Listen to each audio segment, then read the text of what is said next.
All right. I like how Colin is still in the fucking group chat. Like, dude, if you're taking a night off, go Leave us take a night alone. off. But Right. no, he just doesn't want to actually sit still and talk. Pleb. Why buy a comic that would cost more than a dime? Come meet the brothers who are here to waste your time. Welcome to the Dime Comic Bros podcast.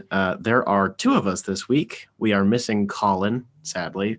No retard energy this week. It's going to No. be chill. It's going to be like when you walk into a smoke lounge and there's just a cloud of smoke from the ceiling down to about eye level, and everybody's just sitting in low, comfy leather chairs that swallow you whole, almost like a waterbed, just smoking, puffing on cigars, and sipping at really expensive whiskey. That's how tonight's episode is gonna go. So welcome Nice. to the Dime Comic Bros podcast.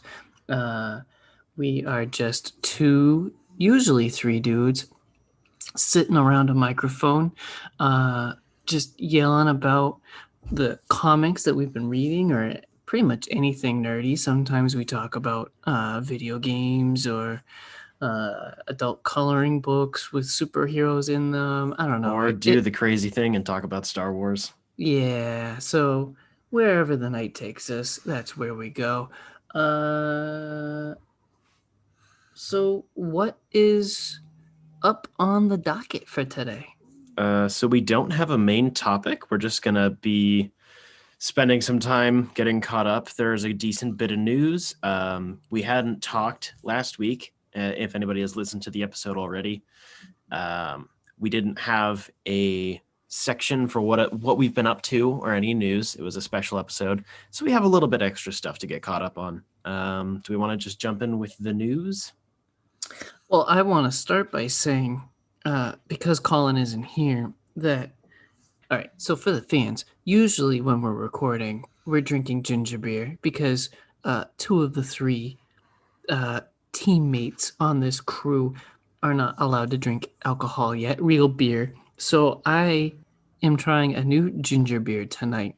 It's made by Powell and Mahoney, and it's a blood orange ginger beer. So Colin, you can suck it because this is some seriously good ginger beer.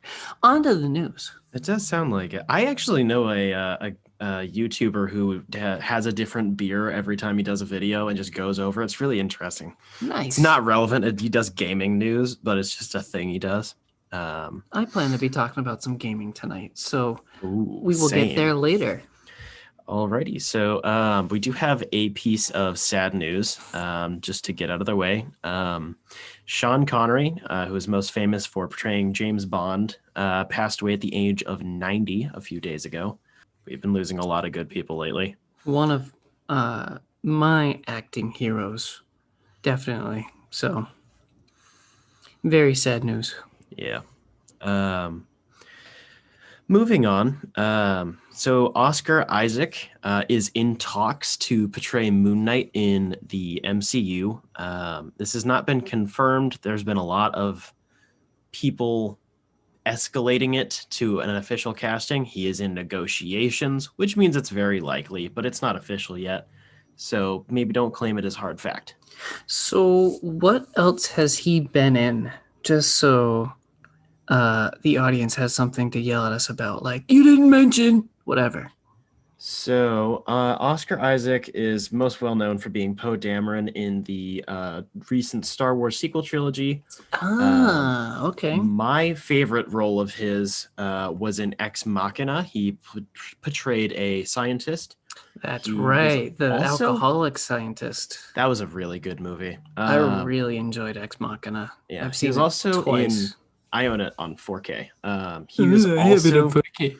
Yeah, I know, right? He was also in Triple Frontier, which was a Netflix crime thriller action movie.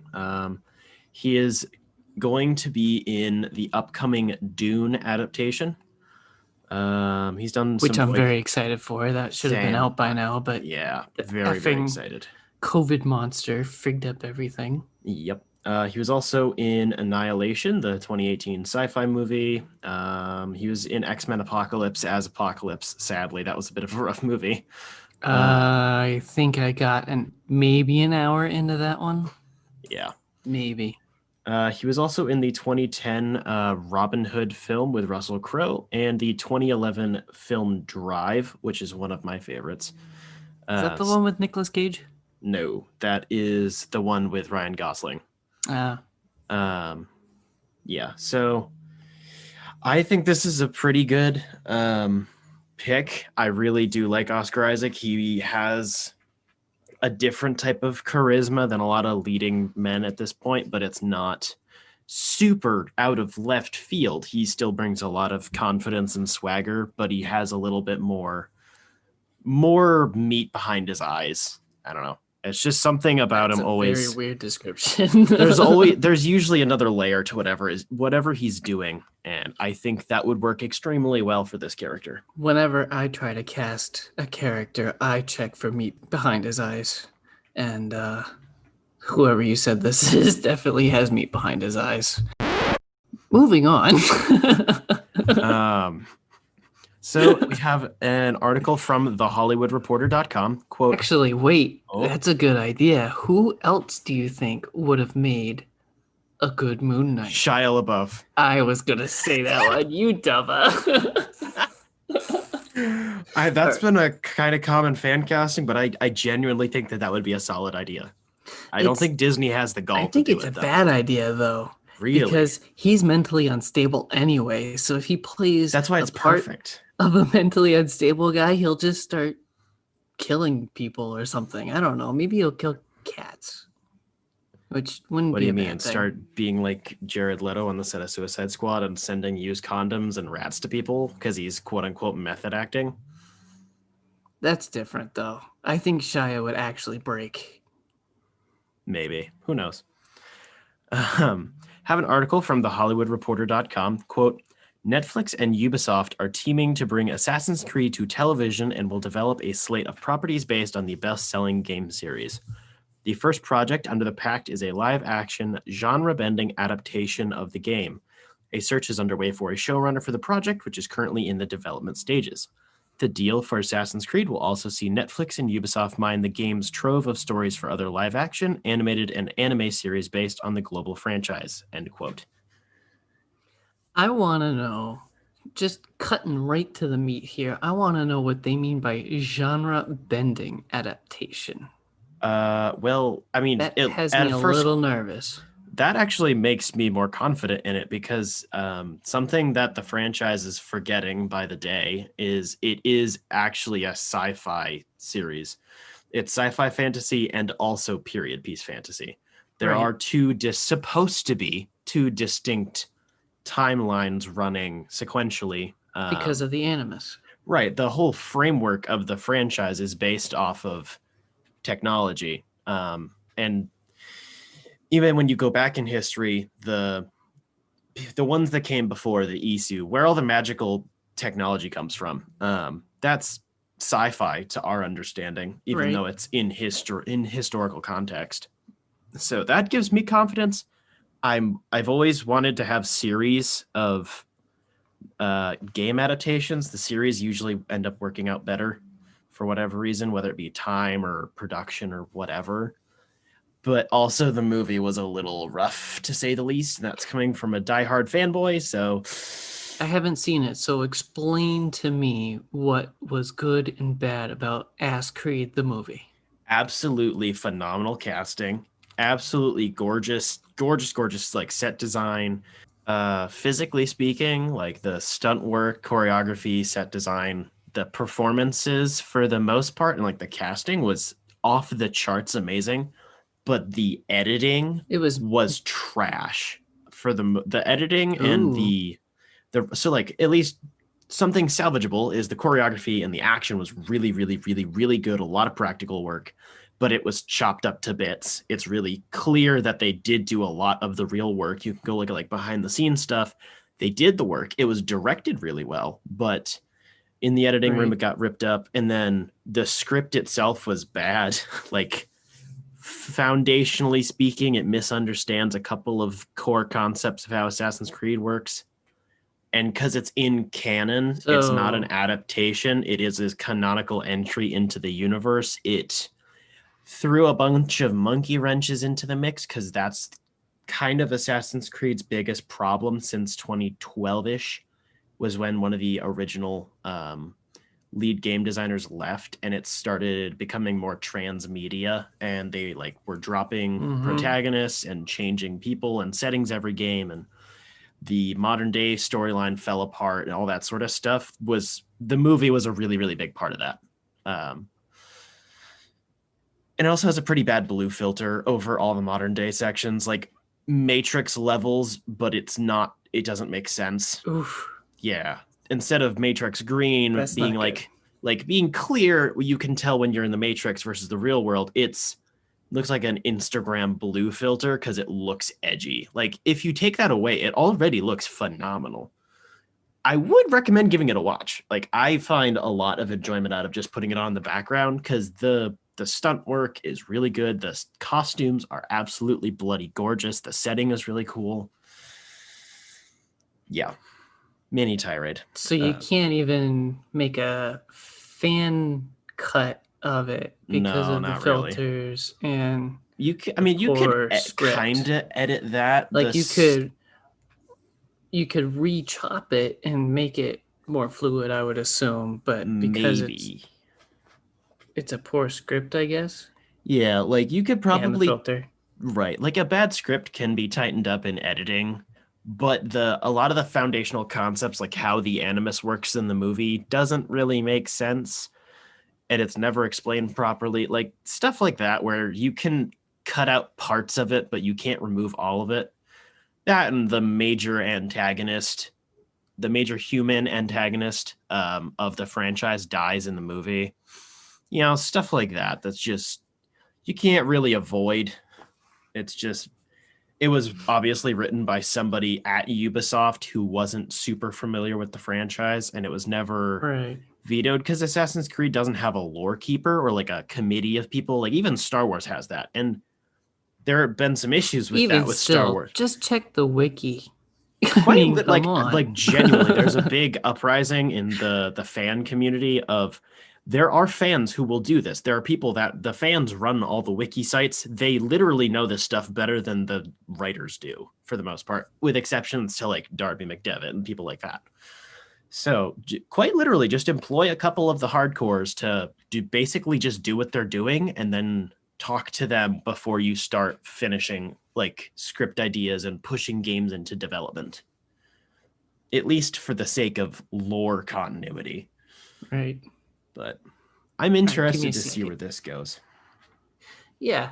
I mean, I understand back to the genre bending adaptation. I understand that it's like sci-fi and historical, like time traveling or jumping or whatever. But I don't think that really deserves the title of genre bending because it has time jumping and kind of sci-fi stuff. Like fair. I don't know. It seems too far or just hype. Probably hype. It's kind of like calling Star Wars genre defining. Like it can be like Rogue One is a lot closer to a war movie. Solo is a heist movie. Like there are things like that, but Star Wars is still sci-fi fantasy. Some of them are more fantasy, some of them are more sci-fi, but it's a separate genre, of which Assassin's Creed 2 is a failed romance. Also failed noir movie. Like what? Yeah, all the Obi-Wan stuff is a noir movie, 100%. It's a detective story. It's just bad. Yeah. Yeah, but like there are always elements of that, and it would be like calling all of Star Wars genre defining because it's sci-fi fantasy. Assassin's Creed basically is sci-fi fantasy if you want to boil it down. So it really depends on how you look at where the lines are. Yeah. I mean, it's made by Netflix, and they've made some good and some kind of shows. So yeah, we'll see where this goes. Definitely shall see. Definitely in the early stages because they don't even have a showrunner yet. Sounds like they just made a deal with Ubisoft, and they're just throwing it out there to hopefully make people happy. Right. Michael Giacchino will be returning to compose for the third MCU Spider-Man film. Kind of expected. Not really a huge deal. Explain to the noobs who that is. Sure. Michael Giacchino is one of, I don't want to say up and rising because he's not. He's been in the industry for a while. He did a lot of composing for early Pixar films like The Incredibles, which has a phenomenal musical score. He also did the modern Star Trek trilogy. I don't want to call it the J.J. Abrams trilogy because that's not quite what it is, but the Kelvin timeline trilogy. Kelvin timeline. To get nerdy and specific. Yes. He composed for all three of those. He also did Doctor Strange, and then the two Spider-Man films. So he has a more established relationship with the MCU, which is rare because they have a bad habit of getting rid of their composers and just rewriting scores all the time. So that I will take as a sign of improvement. I really, really like his work on the first two. I think so has most of the audience, as far as I understand, because a lot of people like those Spider-Man movies.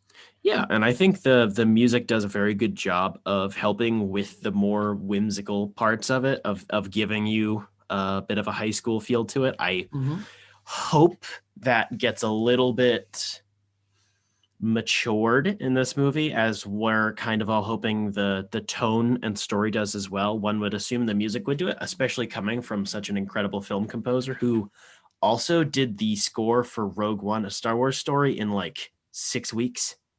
Dang. Yeah, the original composer was let go, or they had a disagreement, so he came in during the editing process, wrote the entire thing, which genuinely I find to be on par with and kind of better than some of John Williams' work. Very opinion. But the amount of musical Easter eggs he was able to do it, to work into it, and rearranging themes in ways you never would have thought, and you don't realize until somebody points it out to you on a sheet of paper how it operates, musical is amazing. Easter eggs, like when what's his name? Mick Gordon hid pentagrams and 666, like filtered through the Doom soundtrack, things like that. More like the fact that a lot of the major tracks in Doom 2016 are very, very stylized versions of the original tracks, but you don't know it until you look at them side by side. Like spectrograph or spectrogram for any scientific listeners. Like Blood. Excuse me for not knowing. Like Rip and Tear and Blood, Dust and Guts. Like those tracks are actually expansions on the original music from the first two games, but there's so many. The instrumentation is entirely different and everything, so it's only noticeable if you look at it on paper or if someone points it out. Like Jyn Erso's theme and kind of the Hope theme for the movie is actually a modified version of a couple of I believe flutes that you can kind of hear in A New Hope that were kind of meant to be Obi-Wan's theme. There's a really good video by a YouTuber called Sideways who went into it. Phenomenal work. That's how I realized how much more went into that score than I thought. Reed did a lot of reworking of the Imperial March and parts of it, so it wasn't just putting the Imperial March on loop, but the whole movie felt like the Imperial March at the same time. Stuff like that. He's very crafty, so it's good news. We love our craftiness in our entertainment. Dude, I could go for some Kraft mac and cheese right now. That's a rarity, but I could go for it. That means you've been doing too much pot. You got the munchies. No, I'm just fat.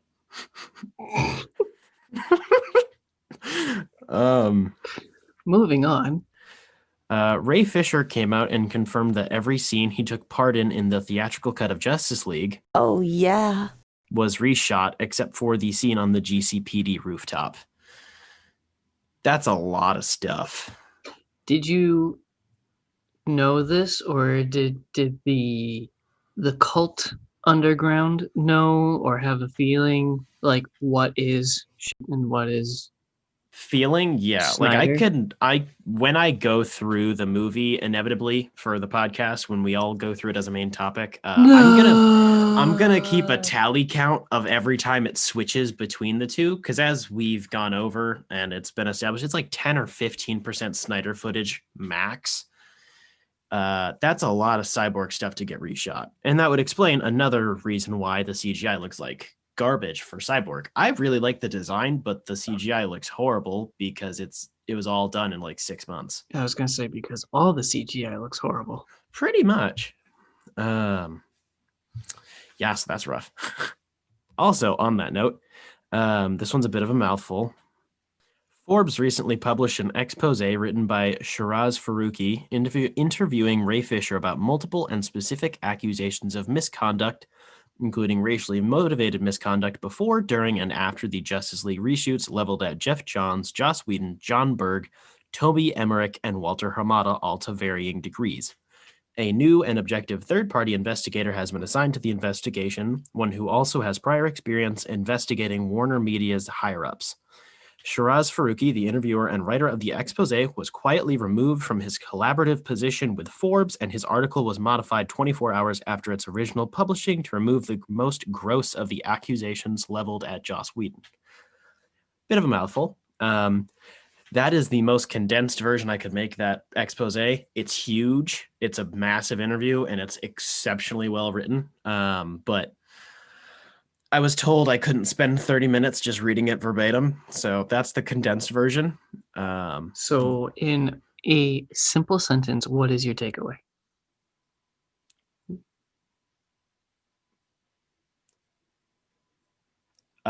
Might be more than an A sentence. It might be like 2 sentences. Fine. But right near the end of the article, Ray said something towards the people who don't believe him or believe that this is possible.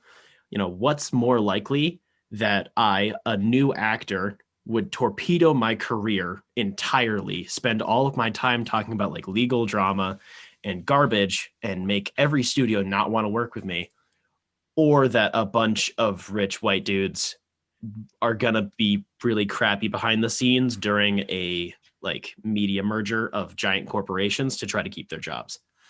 What's the more likely of the scenarios? That's my takeaway. I agree with that sentiment. Definitely think the more interesting part is the fallout of that, with all of this firing and article manipulation that's happening after that. It's a really big developing situation, probably by the minute. So that's fun. This was huge. And I'm sure you will keep up on it and report back next week like you always do. Yes, ma'am. Have an article from comicbook.com, quote, over the past couple of years, Donny Cates has become one of the most popular writers over at Marvel Comics, helming titles such as Venom, Thanos, Guardians of the Galaxy, and Thor. In a year of uncertainty and hardship, Cates wanted to bring a little extra joy to the lives of comic readers, so he surprise released a brand new creator-owned series online.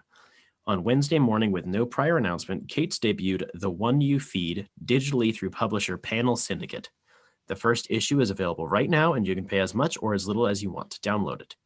Cates put the One You feed together alongside artist Dylan Burnett, with colors by Dean White and letters and design by John J. Hill. The One You feed is set in a future where the entire population is transformed into a demon after nightfall, either good wolves and bad wolves, reflecting on each person's inner self. It tells the story of the city of Helios, a city with an artificial sun built by the ruler Solomon to keep the monsters at bay, and of Apollo, Solomon's son, who has to venture outside the city and survive the night alone if he is willing to take the throne promised to him. Of course, everything isn't as it appears, and Apollo's quest might not be as straightforward as he believes, end quote. That's a big mouthful. You're all about the mouthfuls tonight. No comment. So I was gonna make an obligatory New Mutants reference because of the 2 inner wolves, but I decided not to, because I couldn't find a way for it to be funny. It's a little bit of a worn trope, but apparently this is somewhat of a sequel to God Country, which makes me extremely interested. Interesting. Yeah, he said in a separate interview that it's linked in some facets like physically speaking, it's not just a spiritual successor. It is linked, but you have to look into it. He also has another similar project coming, which is potentially linked as well. Mm-hmm. This piques my interest. Also, it's basically free. It's on my agenda to get to this week. Cool. I don't really have anything to add right now, but I was must. gonna say, haven't you been reading a little bit of John? Okay. But yeah, he is one of the better comic book writers that I have read this year. He's so bloody metal. It's great. It's so good, dude. And one more thing. We have an article from Variety.com. Quote, Johnny Depp will no longer portray the Dark Wizard Gellert Grindelwald in the Fantastic Beasts film franchise, the actor announced Friday. I wish to let you know that I have been asked to resign by Warner Bros. For my role as Grindelwald in Fantastic Beasts, and I have respected and agreed to that request, he wrote Friday on Instagram. Depp's exit from the Harry Potter series comes days after he lost his libel lawsuit case against the tabloid The Sun over a 2018 article alleging he was a wife beater. Depp confirmed that he has plans to appeal the ruling. Johnny Depp will depart the Fantastic Beasts franchise. We thank Johnny for his work on the films to date, the studio said. Fantastic Beasts 3 is currently in production, and the role of Gellert Grindelwald will be recast. The film will debut in theaters worldwide in the summer of 2022. Yeah, this is horrible. This happened earlier today. Today is Friday, just so people are aware. Yeah, he just came out on Instagram, had a little post. Is like, yeah, they asked me to step away because he lost the libel lawsuit case. Like, in a court of law, they're still in processing, but it's been pretty well definitively proven he was being abused in that relationship very clearly. And I could kind of understand them asking him to step away if they didn't want to deal with the drama of like the libel lawsuit. I could get that, but they're not holding Amber Heard to a remotely similar standard at all.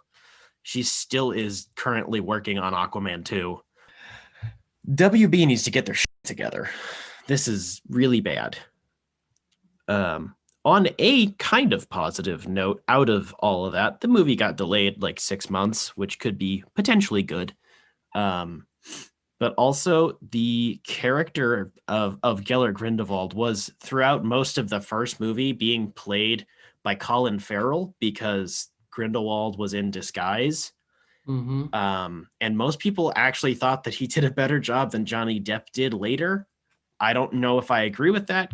I actually don't know where I stand on that, but potentially you could just say he went like there's some sort of issue and he had to revert back to looking like that. There are ways in magical lore to do it. I'm not going to go in depth on it. That's good because I haven't seen a single Harry Potter movie or spinoff. I genuinely think if you're going to start anywhere, watching Fantastic Beasts is a very good place to do it. Really? I am very surprised. Out of the entire franchise, it's my favorite movie.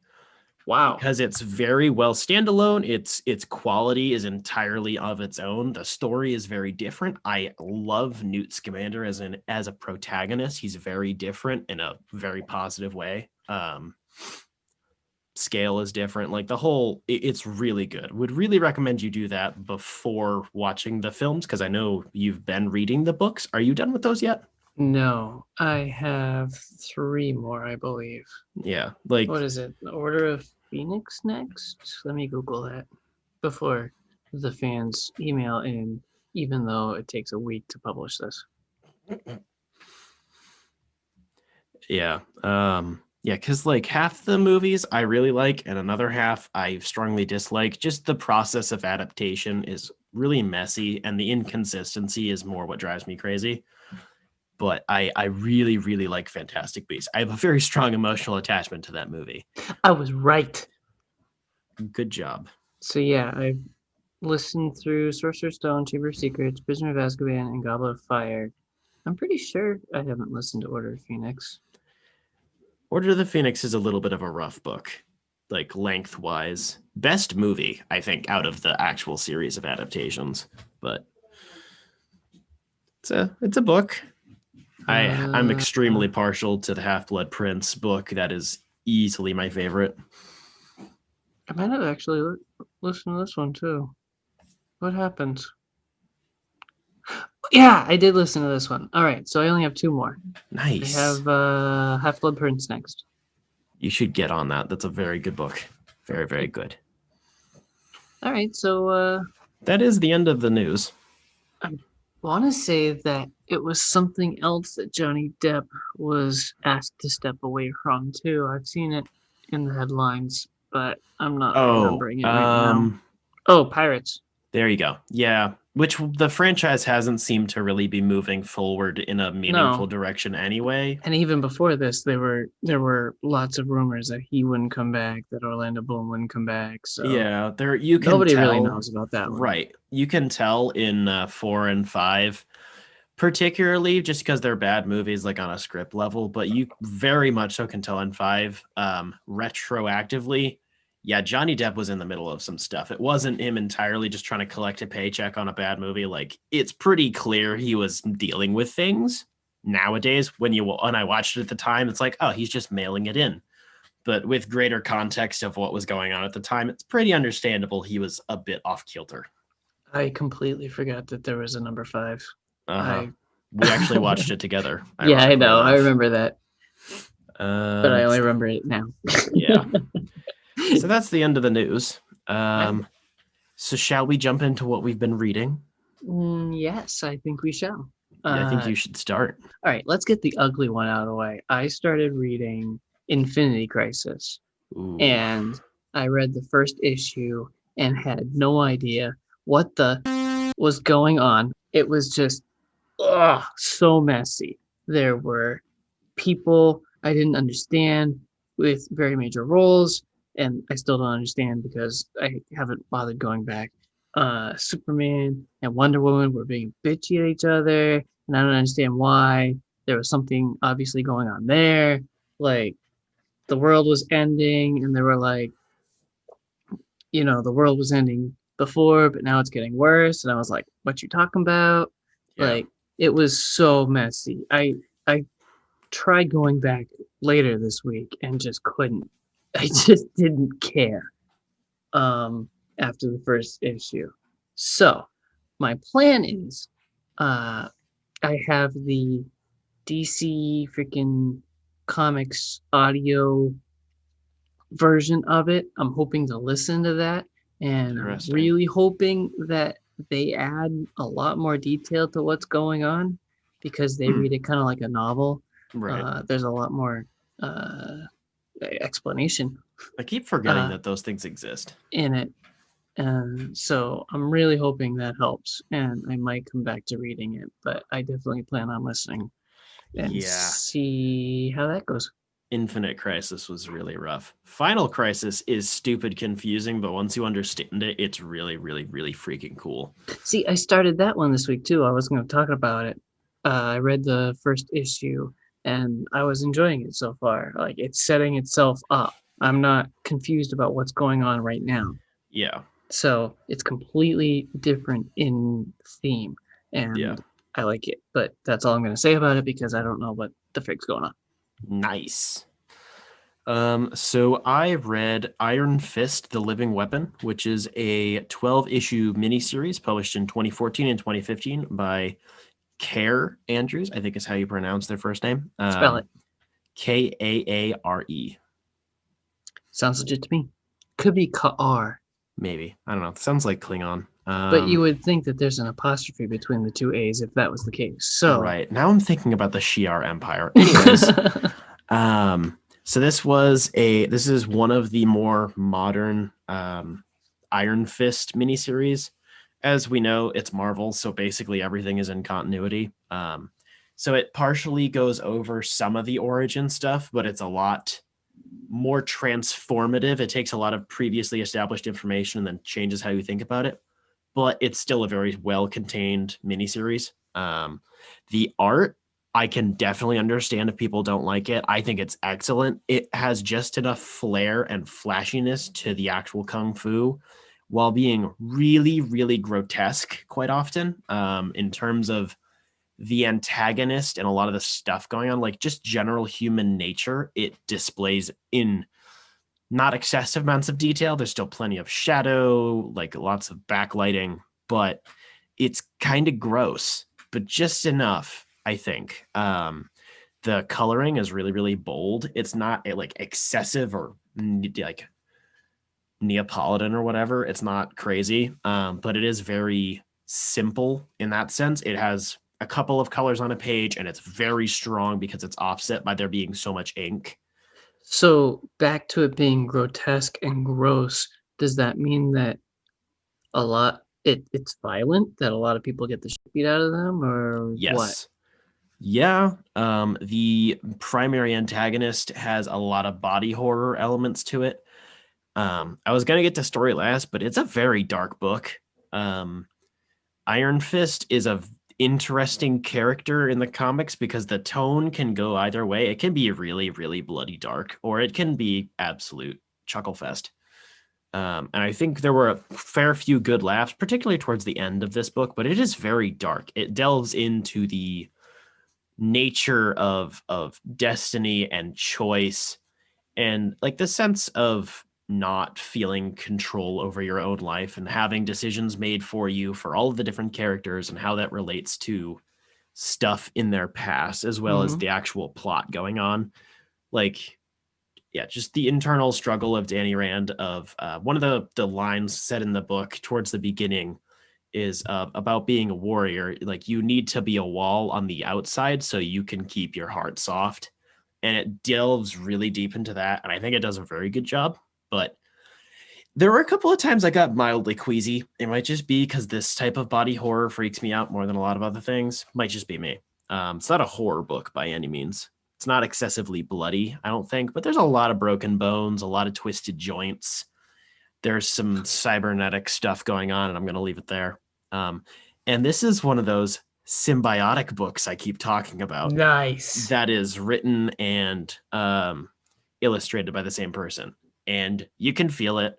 As I usually say, maybe the art could be a little better to keep up to snuff, but the amount of synergy is excellent.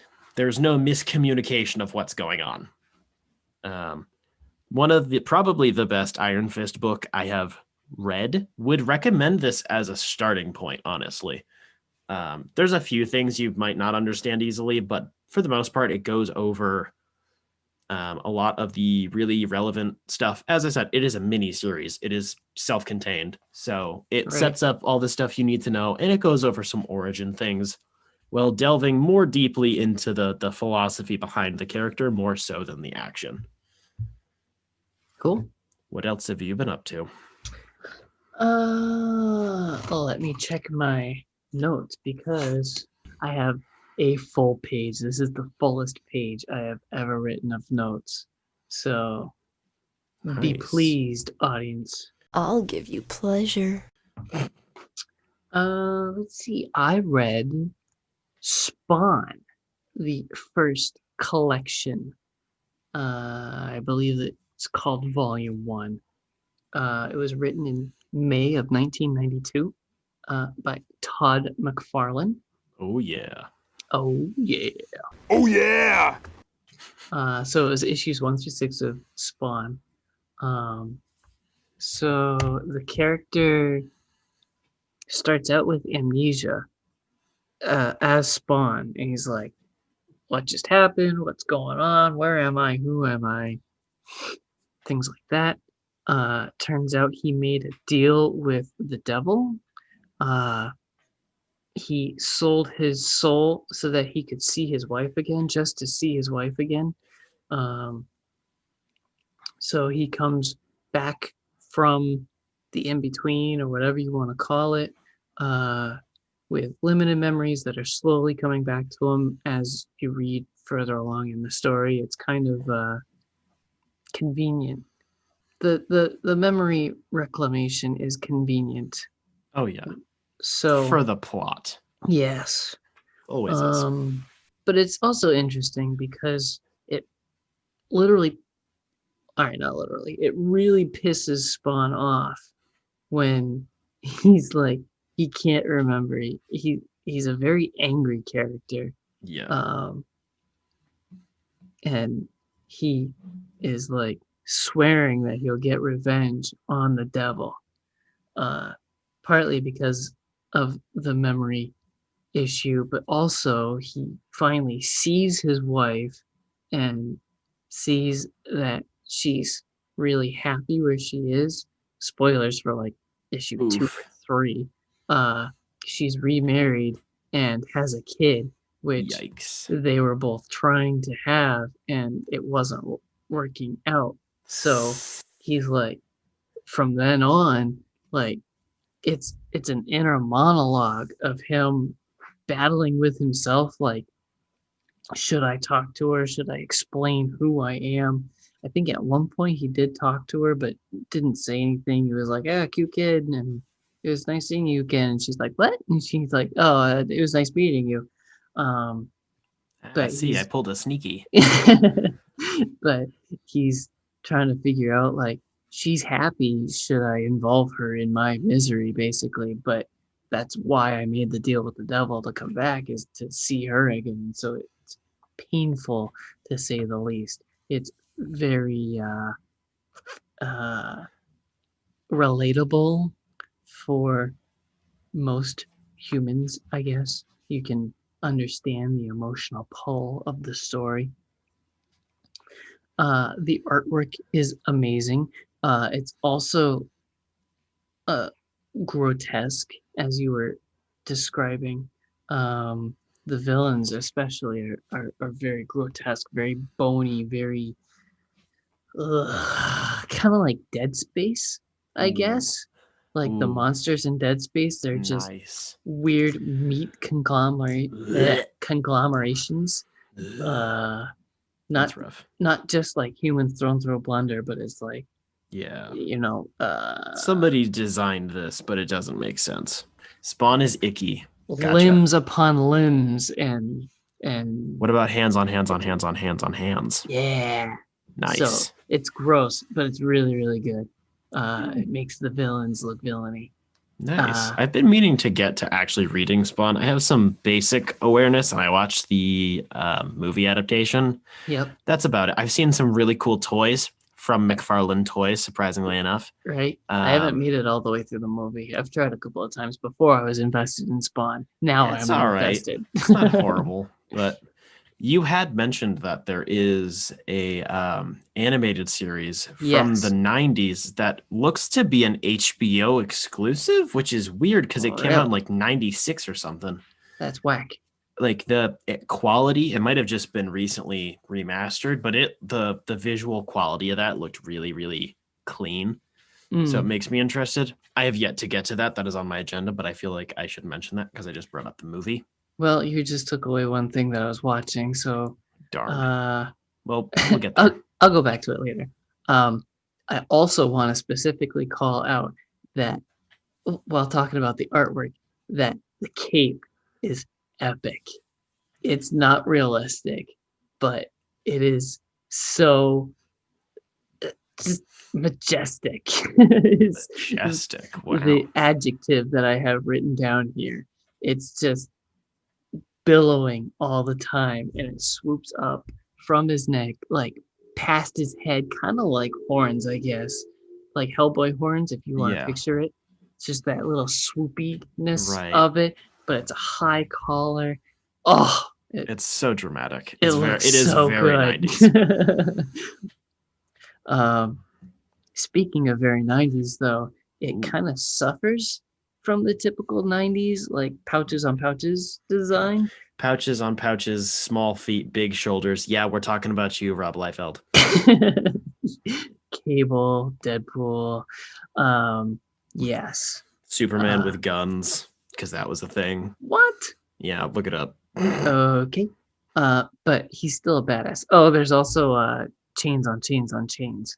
I do like chains. But yeah, he uses them, especially in the cartoon that you said I was watching. It's kind of hard to tell if he's using them in the comic. They're kind of just there and floating and stuff, but he definitely uses them in the cartoon. So maybe I'm just not understanding the comic as well.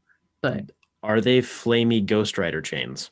They are not flamey, but they Oh, probably move about the same as the Ghost Rider chains. nice. It is badass, dude. I've got a thing for those. Oh yeah. Yeah, a lot. You like to be tied up in chains? You like to be chained? No, Hmm. I just like hot metal. Pretty much any metal, heavy metal, Yeah, black metal, speed metal. speed metal.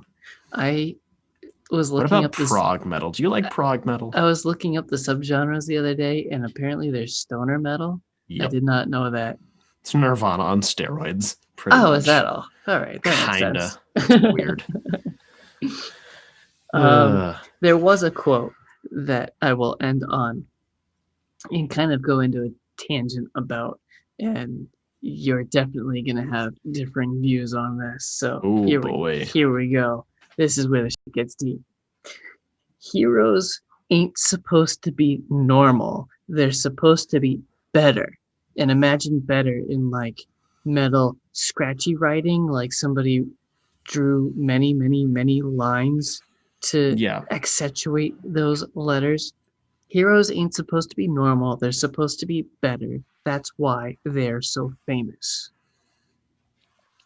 And I think that speaks to what you and Colin kind of call the boomerness of my opinion of things like The Boys Somewhat. or things like that. But also you like Watchmen, so that doesn't make any sense because the satire of that is that superheroes are really shit and they're idiots in costumes.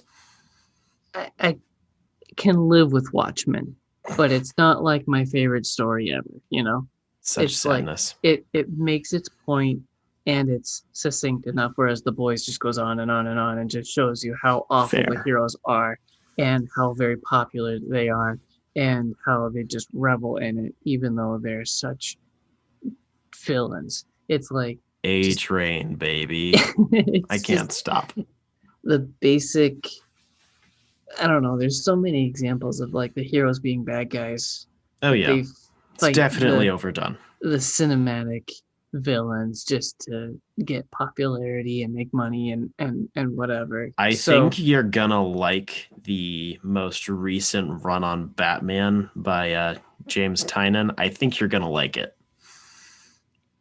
Just because of that. Which series is that? He replaced Tom King on the main Batman run. Mm-hmm. So it was issue 85, and I think we're up to like 102 or 103 right now. So Joker War and the prelude to Joker War. Weird. It's not even on my radar. So I think you'll like it a lot. All right. So, I mean, yeah, Batman kind of delves into it a little bit because he beats the ever-loving crap out of villains, but he never crosses the line of killing them. So it's like, right. You know, how that's much why Superman will always be like the definitive heroes, because Superman is always going to be better, even if he isn't in reality better. There's always the goal. There's always the aspiration. There's always, even when there isn't Superman the person or like Clark Kent the human, there is always Superman the symbol. There is always that aspirational chest emblem above everything else. Because S stands for hope. This is true. Every universe does need a Superman, as Dr. Manhattan finds out in Doomsday Clock. Anyway, moving on from spoilers. Love me some Doomsday Clock. Anyway. Oh my god. Oh boy. What else have you been reading? So I read another Iron Fist book. Iron Fist. You've been pretty heavy into the Iron Farts. Iron Fist Book of Changes, which is 23 issues, published in 92 and 93. That's almost double the last issue, or the last series. Primarily written by Terry Kavanagh, also written by Joey Cavalieri, mostly illustrated by Sam Keith. So it's a collection. It is one story that was told over the Marvel Presents series, which is where a lot of the Midnight Suns, all the spooky stuff kind of lives because they don't always justify their own book. It lived there and was also told in part of the Spider-Man run, because that is one of the characters that has a lot of crossover with the more mystical things every now and then. Which Spider-Man run? 92 and 93. I don't remember who was primarily running. This was, Just I the main believe, Spider-Man run? before. Yeah, it was just part of the main Spider-Man run. Oh, It was okay. only a few I thought issues. you were saying a specific one. No, it's in a, like I said, it's a trade with the name Iron Fist on it, and it's about Iron Fist, but it's in a lot of other books. Gotcha.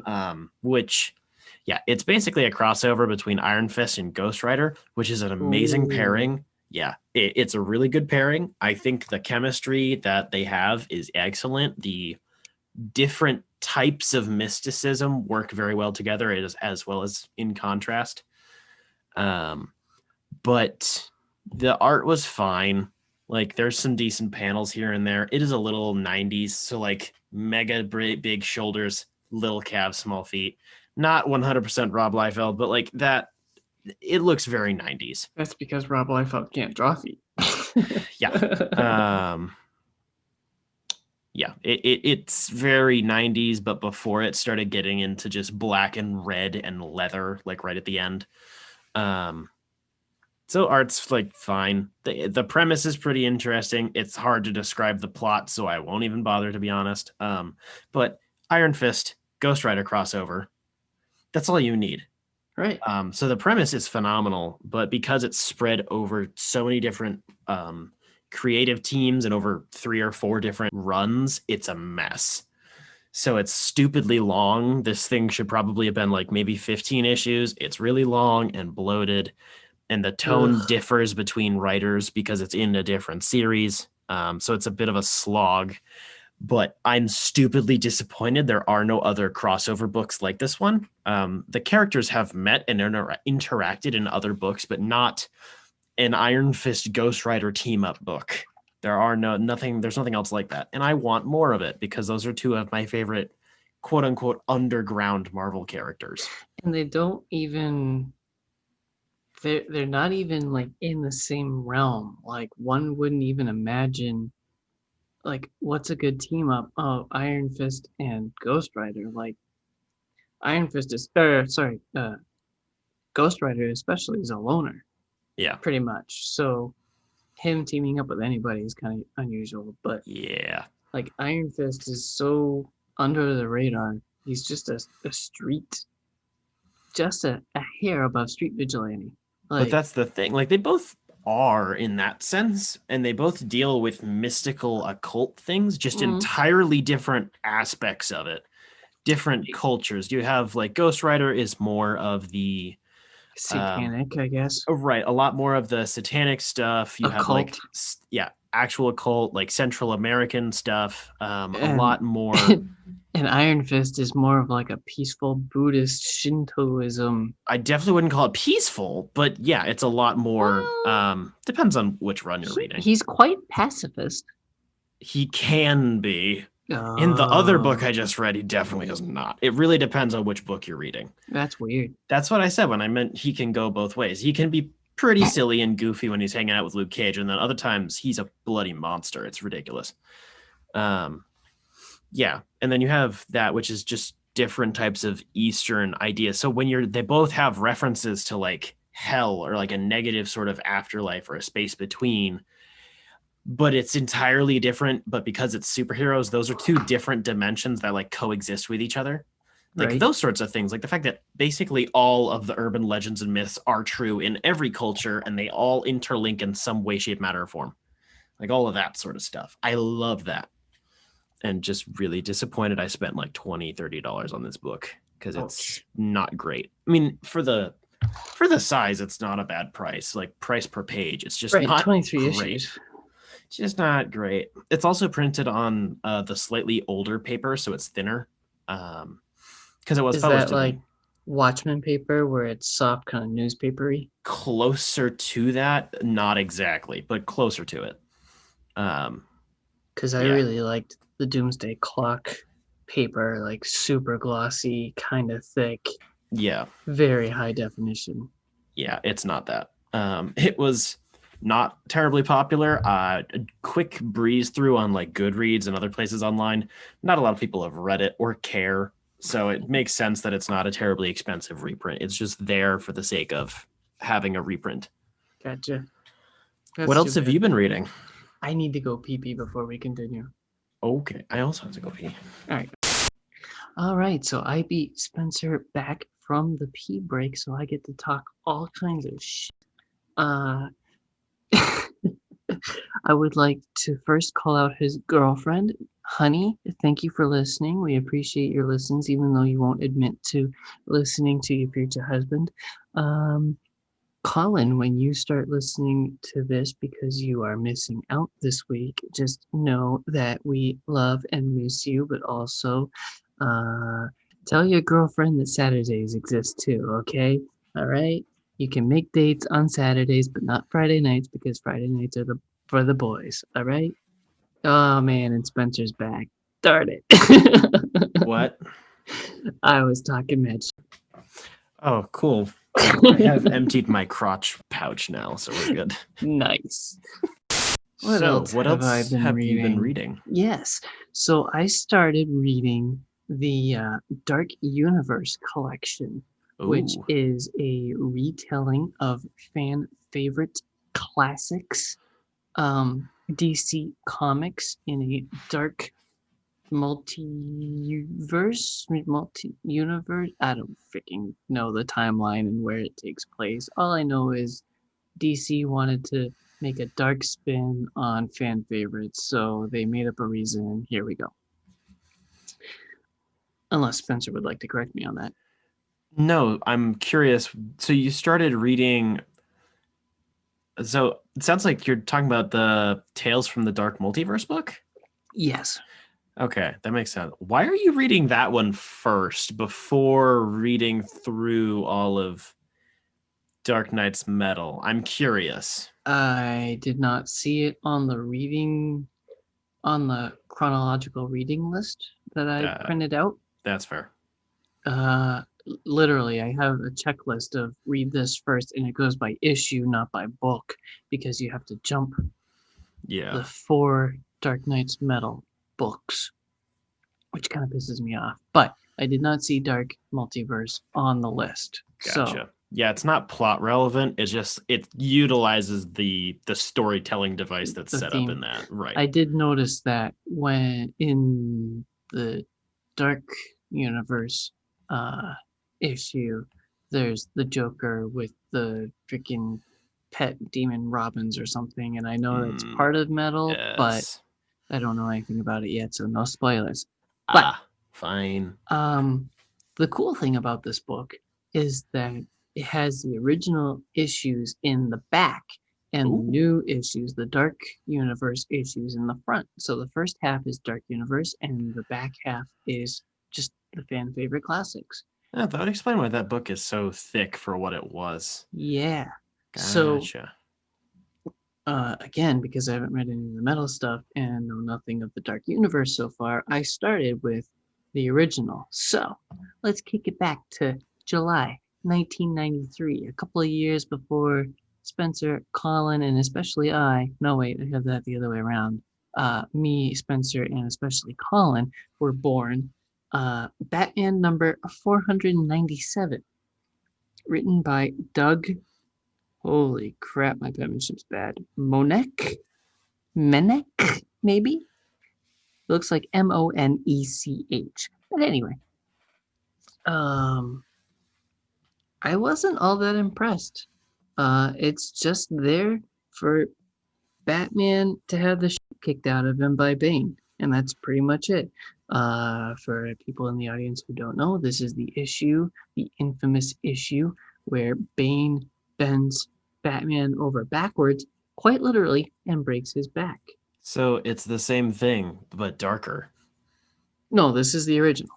Oh, okay.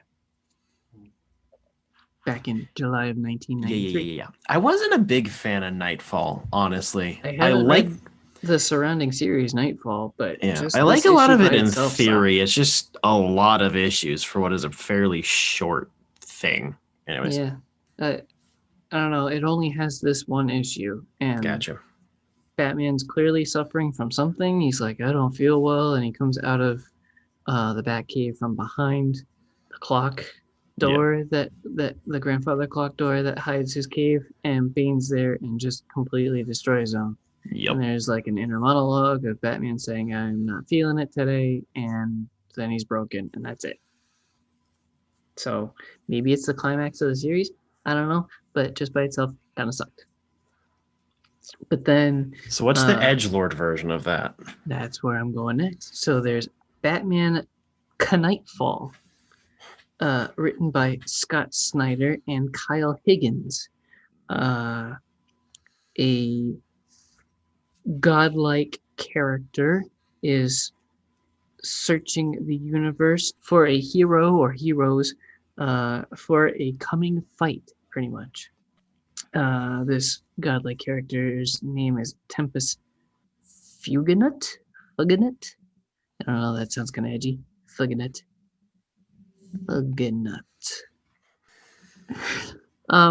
Tempest Fuganut finds a Batman defeated by my favorite sexy man, Azrael, and is tortured by Azrael for 30 years as he rules Gotham. That's kind of the point of Azrael defeating Batman. He's like, you've ruled Gotham long enough.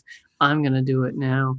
And like stabs Batman through the chest. And Batman's like, as he's hanging from the sword, sticking through his chest, is like, but I never ruled Gotham. I just kind of moderated as a vigilante, but okay. I didn't do that, but it's all right. You stabbed me. I guess I'll live with it. So he's kept alive through, an overblown comic edition of life support. It's just like Nice. a brain in a bucket, and like the I do rest love of when him that happens. is just wires and hoses running from a wall, and it's kind of weird. Nice. So as he has like cut off a limb every single year, I don't remember, but I think it was just to admit that Azrael was the king of Gotham, basically, and Batman wouldn't admit it, and Azrael's like, but I can kill you and let you freaking be happy you're dead, and Batman's like, screw you. Typical Batman. So Please give me more pain. So after that, we get a 30 years later, when we tune in again, Batman is broken free and kills ZZ Cop. I don't know, it was kind of a failed joke. Brutally and publicly displays Azrael is dead, and that the Batman is back. It's kind of Azrael hanging like with his elbows up near his shoulders and head, kind of like over a huge bridge into Gotham with the Bat logo behind him. Nice. And it's an announcement that the Bat is back in black. Made that one up on the spot. Lovely.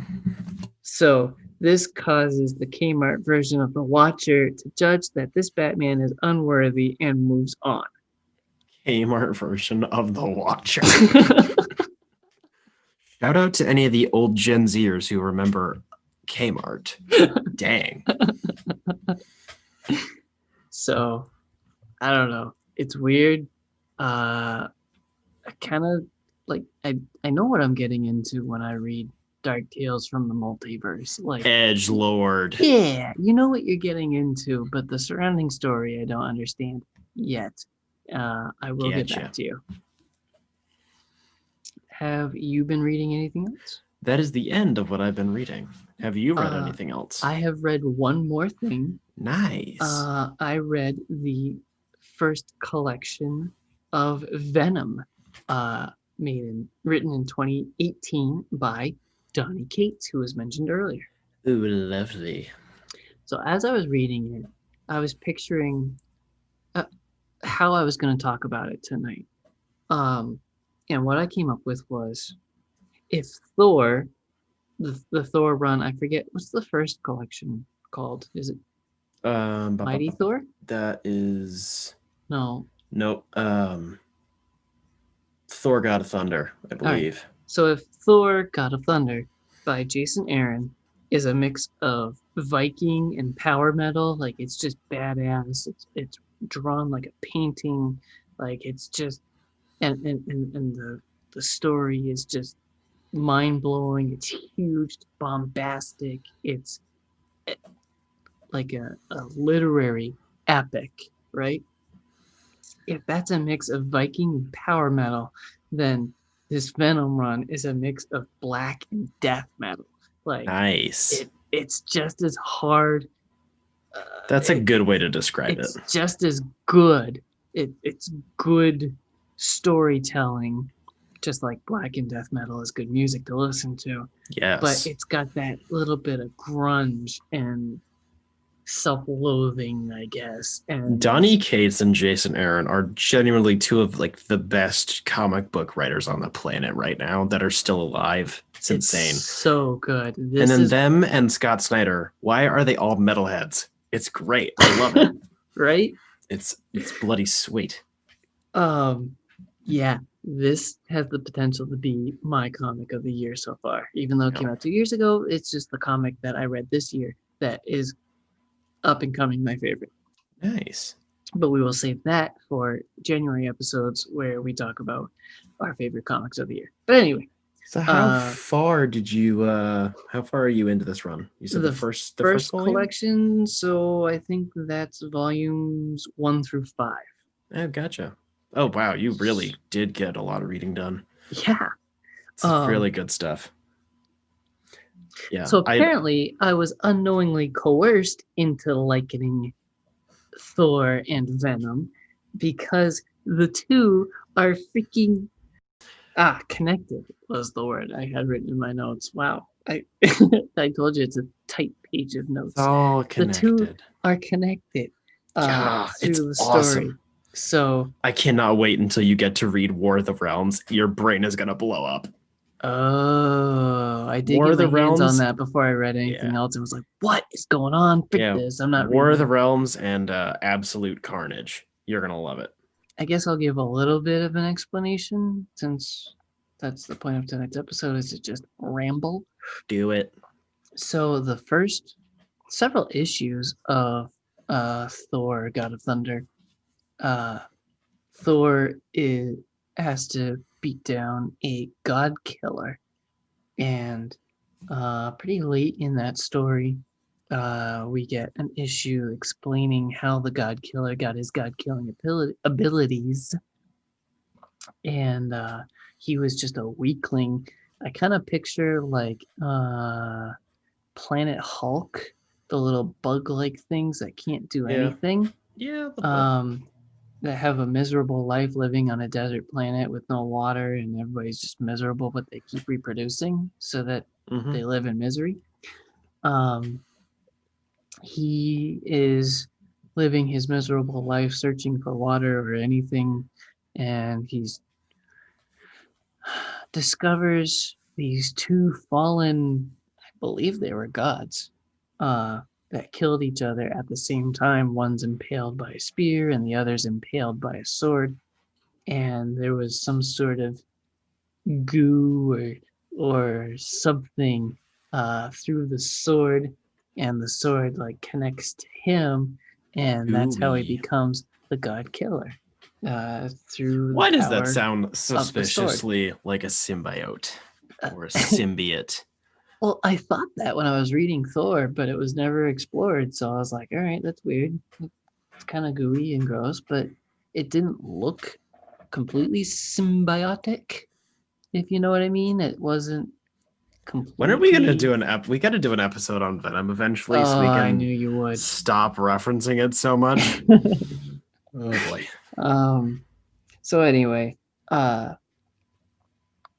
this Venom run is the prequel to those two gods falling to planet misery, and shows how the two landed there, and explains that the sword really is the symbiote. And It's just so good. The story of this Venom book is awesome. The art just keeps getting better and better. Like I kept spamming the group chat with Spencer and Colin with 2-page but one picture huge shots, like huge epic shots of the action of what's going delicious. on. Oh, it's so juicy. It's so weird to think that Venom, a mildly cringy character from the 90s as a Spider-Man villain, has become one of the centerpieces of the Marvel Universe in this day and Right? age. That's very peculiar. They've also changed him from the cringy character. Very it's much like, so, but it's I'm like still Spider-Man, so but Venom at the same time. covered in black and white and just fighting Spider-Man because I have to be a villain. Right. To There's so much more mythology and depth to it now, but it still works in its original form too. I guess. For me, anyway. So yeah, it's also because they changed the host character, if I am correct. Twice, actually. Yes. Because So it was... this one's like a war-torn veteran that is self-loathing and is kind of wondering if the symbiote is really what it tells him it is, or Right. you know, you the reader are just wondering if he's schizophrenic, pretty much. Right. Yeah, and then he ends up dropping it off, and then Deadpool picks it up because that's canonical. And then Deadpool puts it back. And then Spider-Man gets it. It's so weird. I think I saw that. The symbiote was like, you stink too much or something, and left him or something, because Deadpool's so dead weird and gross. But yeah, it is it's very crazy. There's also Venom, the First Host miniseries, which I own. It's about that warrior character, but it's after a lot of the Venom run currently is. It's got a lot of flashbacks, but it involves the creation of another symbiote because, of course, we need another one because that happens too much. But anyways, so you dig. So there were quite a few times reading just 5 issues where I was like, whoa! Like I was watching an epic movie, but I was just reading a freaking comic book. Like, this book is so good, and I cannot wait to read the rest of the series. There's a lot, too. Kind of. It's not quite as expansive as Jason Aaron's Thor run, but it's also still ongoing. Right. So I found the first 4 collections for like $3 each, and that catches me up to like the last 7 issues, maybe 5 to 7 issues. So this might be the first time that I start buying issues weekly or monthly. Nice. Because this story so far is so epic. Nice. So yeah, comic of the year contender right here, baby. I could definitely get on board with that. So that is all that we have been reading.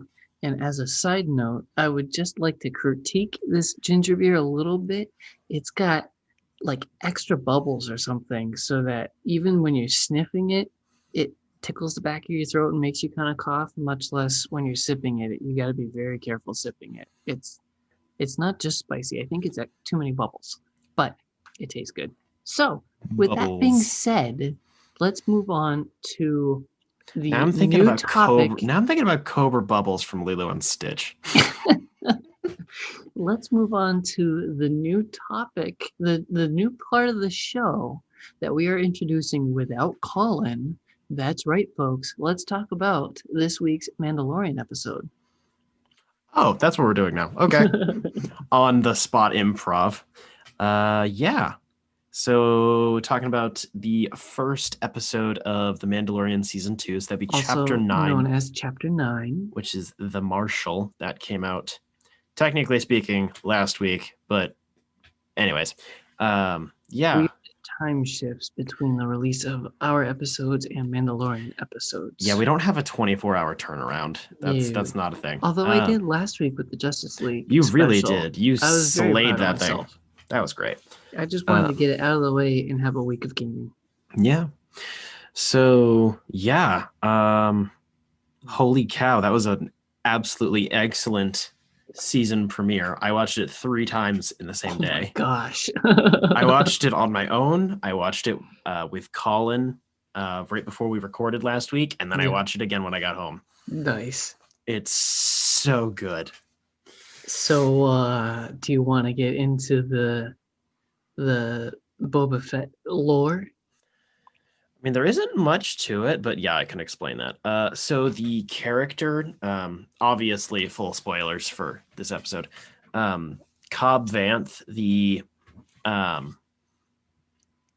marshal for that part, what was that, Mos Espa? Whichever Mos it was, that area of Tatooine. The story of him basically being run out of town by the mining company, and then finding Jawas and getting that armor was actually told in one of the Aftermath novels. It was a side story, very brief, and it wasn't, obviously it was a book, so it wasn't described as, hey, he saw Boba Fett's armor and then he bought it. It was like some Mandalorian armor all dinged up and pocked from acid burns and busted up and whatever, and that was kind of the end of it. So there was a theory in episode, I believe it was 5 of the first season. There is a character wearing spurs and boots that walks up to one of the dead bodies after an incident with the Mandalorian. We never ended up finding out who that was. It's presumed, you could assume it was just Moff Gideon. It doesn't make sense, but you could just assume it for the sake of plot. But it looks more and more like that was probably Boba Fett, which was a theory at the time, and it's becoming more prevalent now. So, yeah, Boba Fett obviously was eaten by the Sarlacc in Return of the Jedi. At some point, we're obviously talking about current Disney canon. It was unknown whether or not he escaped. Assumed dead. The armor basically got burped out onto the sand at some point or another after being partially digested, hence why it looks like garbage. And the Jawas picked it up. They sold it to this marshal, and he's been using it as basically showmanship, as a symbol for the people he lives with. And then our character, our Mandalorian, Din Djarin, is like, hey, you're not supposed to have Mandalorian armor. That's bullshit. Give it to me now before I kill you. Well, they also explain that as a Mandalorian, he has the right to reclaim it. Yes, because it's part of their culture. As one would like to say, my weapons are part of my religion, also known as American. Wow, that went way political, way too quickly. Yeah, so that's basically all of that, where that is. So it's currently unknown in Disney canon whether or not Jango Fett, whose armor that was originally, was actually a Mandalorian or not. Because in Legends, he wasn't, but he was raised by Mandalorians, so he had the culture and he got the armor, but he wasn't one.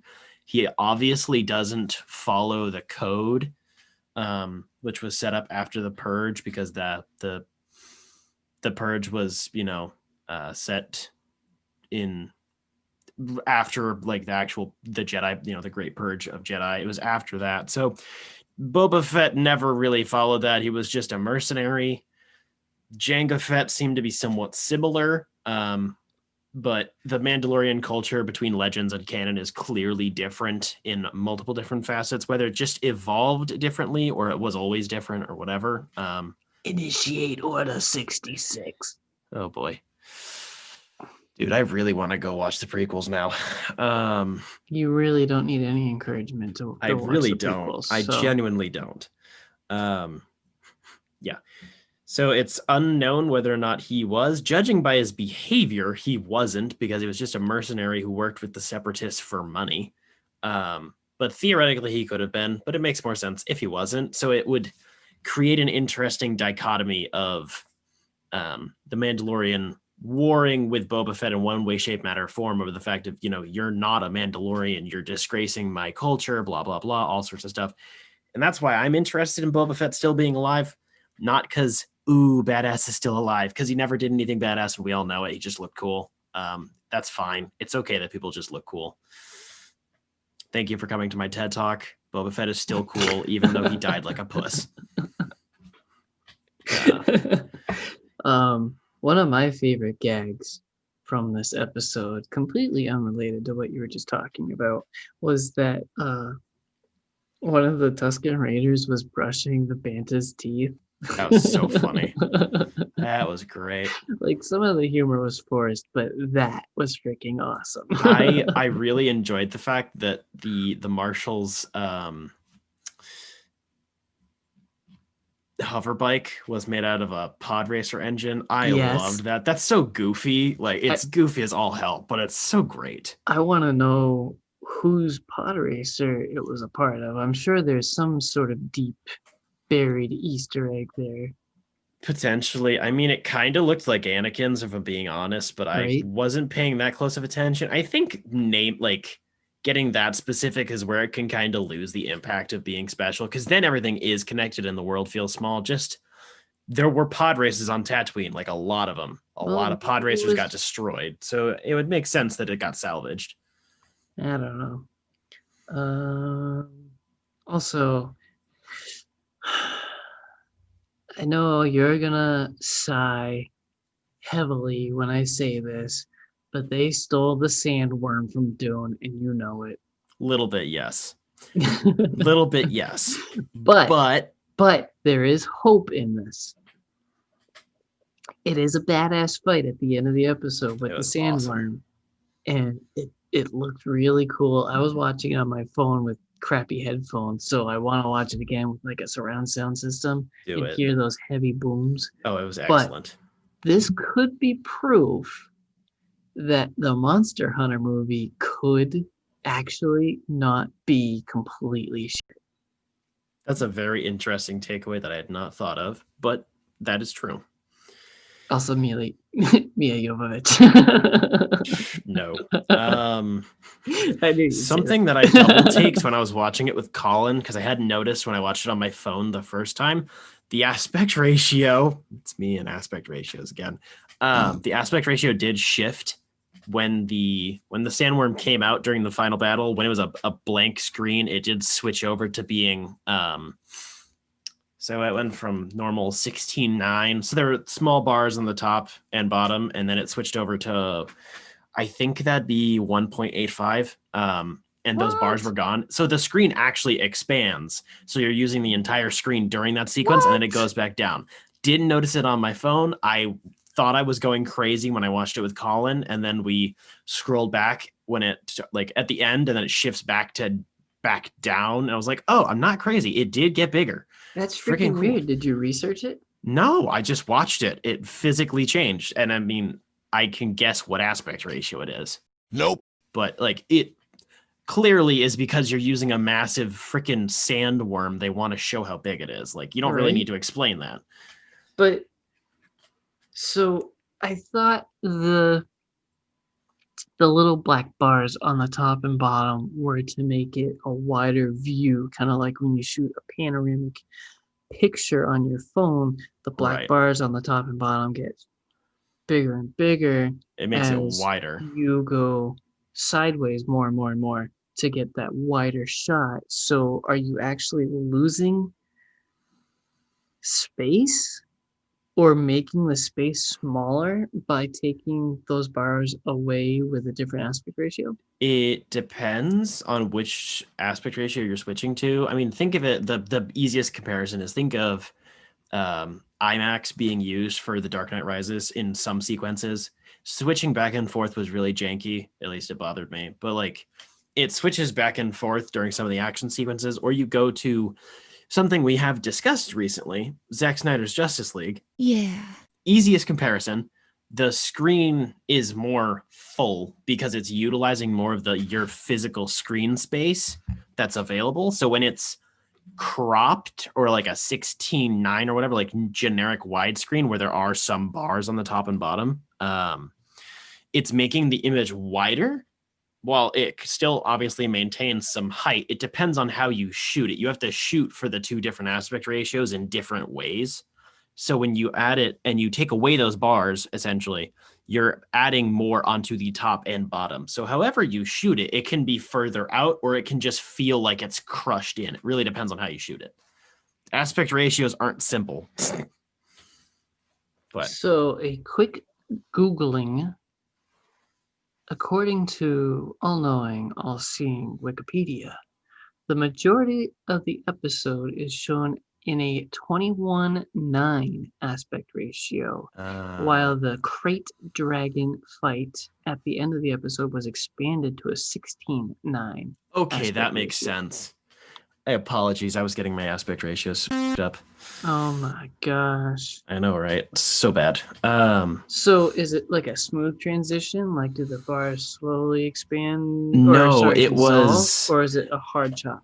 No, it was like, I don't remember exactly what it was, but I believe it was like a really dark shot, like into the cave, or a quick shot of it coming up. And then it just, like, I thought I was going crazy because I didn't notice if it was there before or not.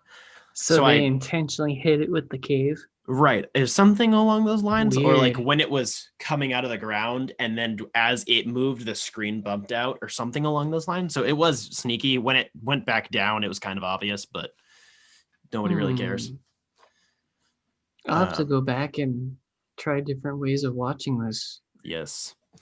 Also, I need to rewatch it. Yeah. I really, really am liking how much better they're utilizing Tatooine right now, because they're still on like the Star Wars planet, right? But it doesn't feel like we're on the Star Wars planet, right? Like, even though we're dealing with Boba Fett and Sand People and the Sandworm, which we saw a skeleton of in A New Hope, like that's fan service. It's just explaining stuff that's in the world. It's more world building. Because of the different ways that it's getting shot and like the different colors, different locations they're using, it feels like an actual planet instead of just prequel trilogy. Mos Eisley. Right, like Mos Eisley, and then you have like original trilogy Tatooine was just yellow sand and you had like canyons.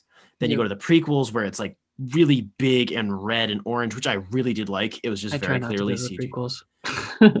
I really did like how they shot it, to be honest.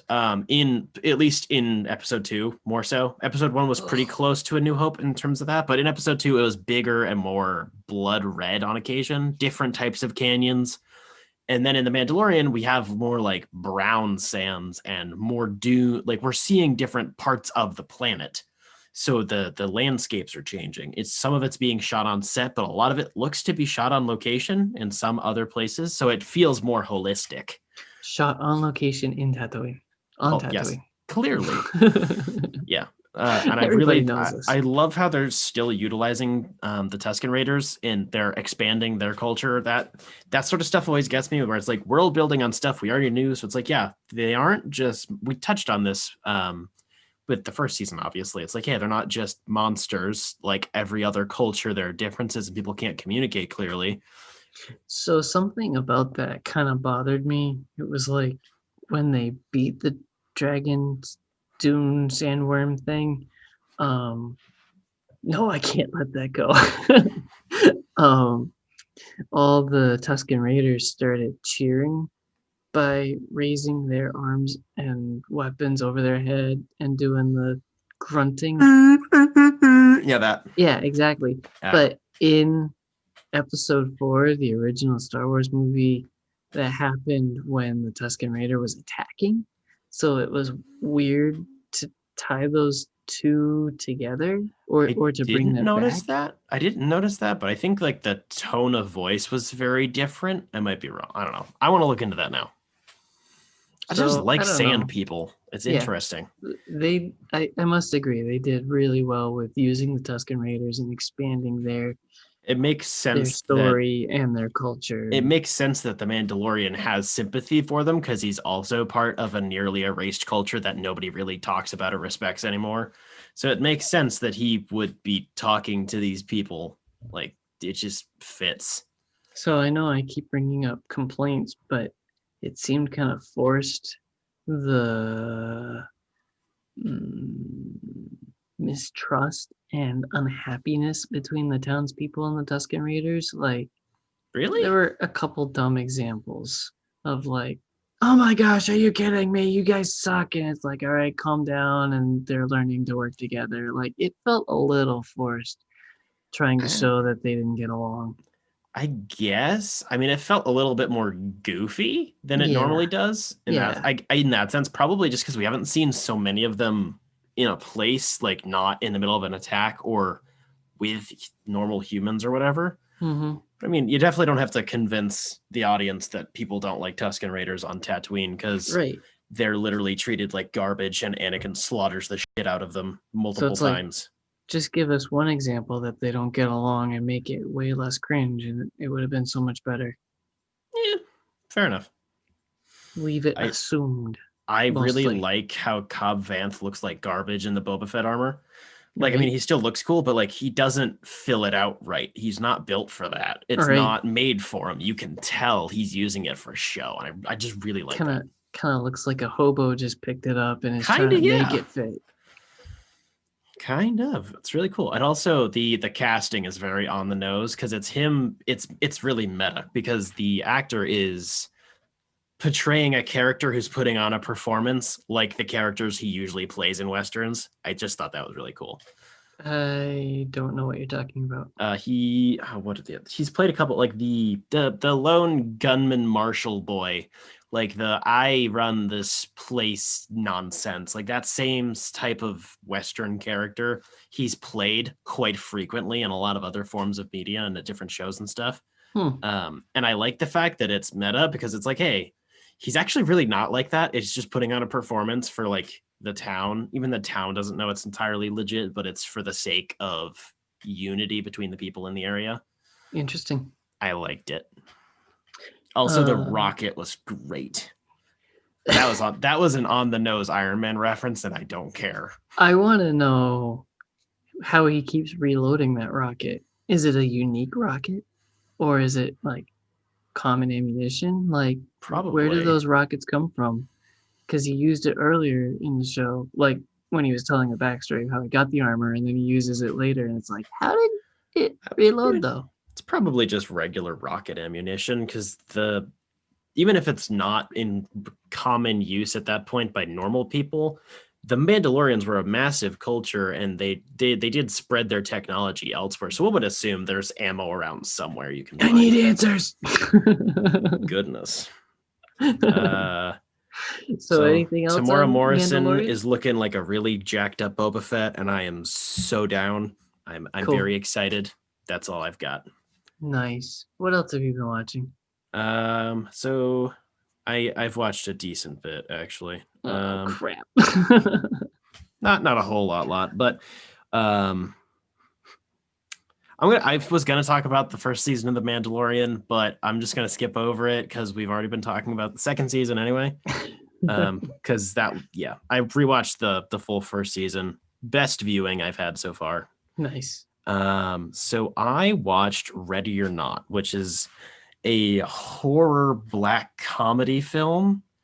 Jacob, I think you'd actually love it. It's a comedy horror. What's going on? A comedy horror. Okay, basically, but have you seen Cabin at the End of the Woods?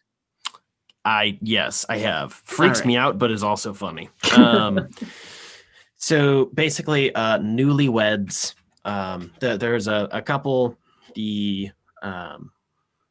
The guy comes from a rich, affluent family that owns companies and whatever, like board game companies, hence the premise. And they have this weird tradition of all the newlyweds, or the new accepted into the family, so the bride or the groom or whatever, has to play a game with the rest of the family. It can be checkers, chess, or I saw this one. Yeah, or killer hide and seek, quite literally. It's a really weird concept, but and then she gets chased around this mansion by the rest of the family and their servants and stuff. So it's a really odd premise that I thought actually delivered as promised to an extent. It continually kept tension while actually making me laugh. Like no like on the ground rolling laughs, but it was still fairly tense in terms of editing and suspense, but there were still chuckles. Like a couple of times she gets injured in ways I'm like, that's gross and that hurt to watch. but also it's ironic. So it like there stuff like that. Ironic. Yes. Again, quote the Emperor. Can't stop. It was a very good performance by the lead, arguably what would carry the movie, because the surrounding characters are in it, but they're all caricatures. Swift runtime. It was very short. Like I didn't notice until it was over. It was like an hour and 34 minutes or something. Felt longer, but it was still very swift. Gorgeous set design, costume design, like lighting it looked really, really nice. Kept my interest in the short times when the character moments were kind of lacking. There were attempts at some growth here and there and some plot that was interesting, some interesting world building, and not all of it panned out terribly well. It was more interesting in concept. But because it was so gorgeous to look at and like the score was so exciting and the jokes were actually entertaining, it didn't make it drag out or anything for me. So I liked it. It wasn't amazing, but it was definitely unique. I remember being kind of annoyed by it because it is a really good idea, but I didn't feel as though they followed through with it well enough. Like, it was kind of one of those movies where it's like you see the trailer and your imagination makes it a better movie than what the actual thing is. I don't know, maybe it's just me, but it seemed kind of flat and I felt it didn't really deliver. But that's also because I watch a lot of horror movies. Some of them black comedies, I guess, but I don't know. I don't remember anything being really unique about it. Besides the actual concept that it's game night, but killer. I really liked the It is a good idea, but the final twist actually was twisty. Do you remember the final twist at all? Maybe. I will definitely remember it when you remind me. The fact that like the curse was actually real. Like it's like, oh, this curse on this family, they have to play this game where they're all gonna die. It's like, this is clearly a joke. They're taking this thing too seriously. They're psychopaths. And it's like actually true. And they all end up blowing up in front of her. And she's just like losing her mind and laughing her ass off the whole time. I thought that was funny. That was really funny. Just coated in blood and guts. But it looked like playing Doom. It was great. I think what put me off the most was like her monologue to herself about what was going on. Like a lot of, are you kidding me? This isn't real. But it's like very rude and crude, and it's like, meh, not my style. That's fair. That's fair. I don't know. That one and what's the freaking horror movie that came out this beginning of this year? Oh, Hunted? You know what I'm talking about? Oh, The Hunt. Yeah. Yeah. The political satire that I did like that movie actually quite a bit. It was the same thing for that one. Fair. Yeah. Same sentiment. Kind of the same thing too. It's similar, yeah. I don't know. I have a stronger liking for the black comedy type horror movies where it's like, there's still a couple of decent scares in there. There's some jump scares, but also it's kind of funny. I like those and thriller, like psychological thrillers movies a hell of a lot more than I like straight up horror movies. Paranormal horror movies just kind of freak me out too much, and they're usually shit anyway. So speaking of political satire, I watched the first 2 episodes of the HBO series Watchmen. Oh, here we go. Oh yeah. So, what are you thinking so far? His knuckles. It's fine. It's well made. I'm confused about the message it's trying to give. So, the police have gone full-blown 1984, right? So anybody who was rising against the authoritarian police force was a person of color, which seemed on the nose. Like, I see the point they're trying to make, and it's so outright that it's a little annoying. On occasion. It also shows that the people rising against the police also aren't completely heroes. Kind of like Deadpool in the first one, where he's like always saying he's not a hero. Don't recognize him as one. It's the same for the people rising against the bad guys, I guess you could say. So it's like bad guys versus bad guys, but in different ways. So it's like there was a battle between the two, and I'm just like, I've got nothing to root for. Like, what's the point? So it might change fair. as I'm watching the show, but I think it's definitely a matter of what angle you look at it from, because I absolutely bloody loved it. But it depends, because as one would assume, it's a Watchmen property. This being the most critically acclaimed of all the sequels in any way, shape, matter, form, nothing ever ends. And it's impossible to talk about this without getting political, and that's a Watchmen subject is very this political. week because Kanye didn't win the presidency. Very sad. I'm ready to riot. Okay, I'm ready for new Kanye. I want some presidential raps going on. So anyway, because the other thing that kind of bugged me about this show is that I think it was once per episode. Notice I only watched 2 episodes. Every time, I guess the main character, you would call her, Angela Abar. Yes. Sister Knight. Every time that she was trying to enjoy the company of her husband, they got interrupted. They get interrupted by bad guys trying to kill her. And it's like, maybe you should stop doing the do so you don't die. That's more relevant than you think. Yeah. Right. I think definitely I'd say at about I can't remember how many episodes it is. I think it's 10 episodes, 10 or 12. 9. 9? Okay. So it was like episodes 5 or 6. Most of it comes together, and then the next couple add on to it, and then the finale is like actually a finale. There's a couple of parts that were a little weird, but I could agree with it. It's a viewing in progress. As usual with most of our disagreements, I agree with the point. It's just how much it bugs me is usually very different. Right.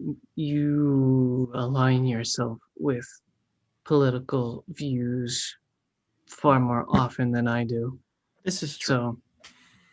So, but I will admit, those cop uniforms, while terrifyingly bad for society, look really nice. They're aesthetically pleasing. There were a lot of interesting aesthetic choices, like the rainstorm that's actually squids falling. Yeah. Besides being an Easter egg to the comic book, it's more than an Easter egg, which is basically my answer to anything you say. Right. All right, that's fair. I'm assuming you know who Jeremy Irons is playing. I have a good guess, so don't spoil it. Okay, your guess is probably right, but anyway, that narrative does tie in, and I that was one of my favorite parts, was that bit.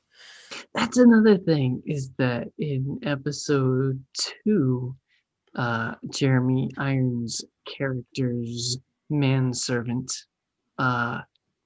turns into Dr. Manhattan during a play, and I'm pretty sure his junk was a prosthetic. That's very specific of you. Well, hey, I called it out during Doomsday Clock, so this is true. I need Doomsday Clock continuity, okay? Oh my gosh.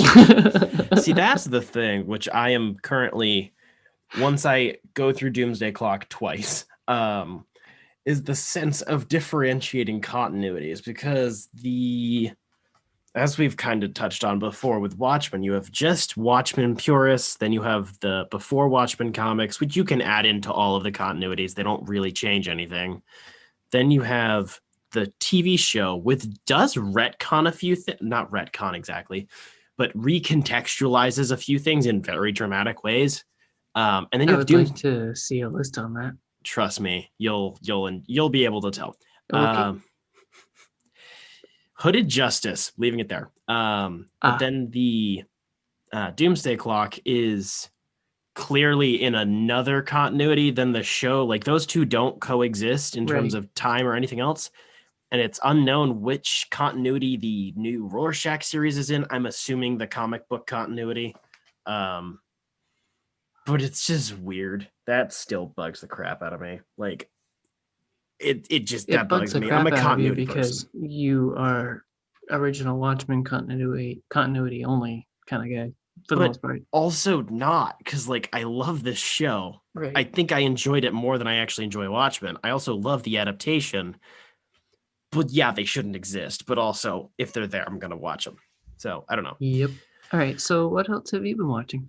I rewatched Wonder Woman, the 2017 film, again for the probably dozenth time ish. Whoa, that's crazy. Maybe less. I've seen it. I think the one time that I watched it in theaters with you. Wow.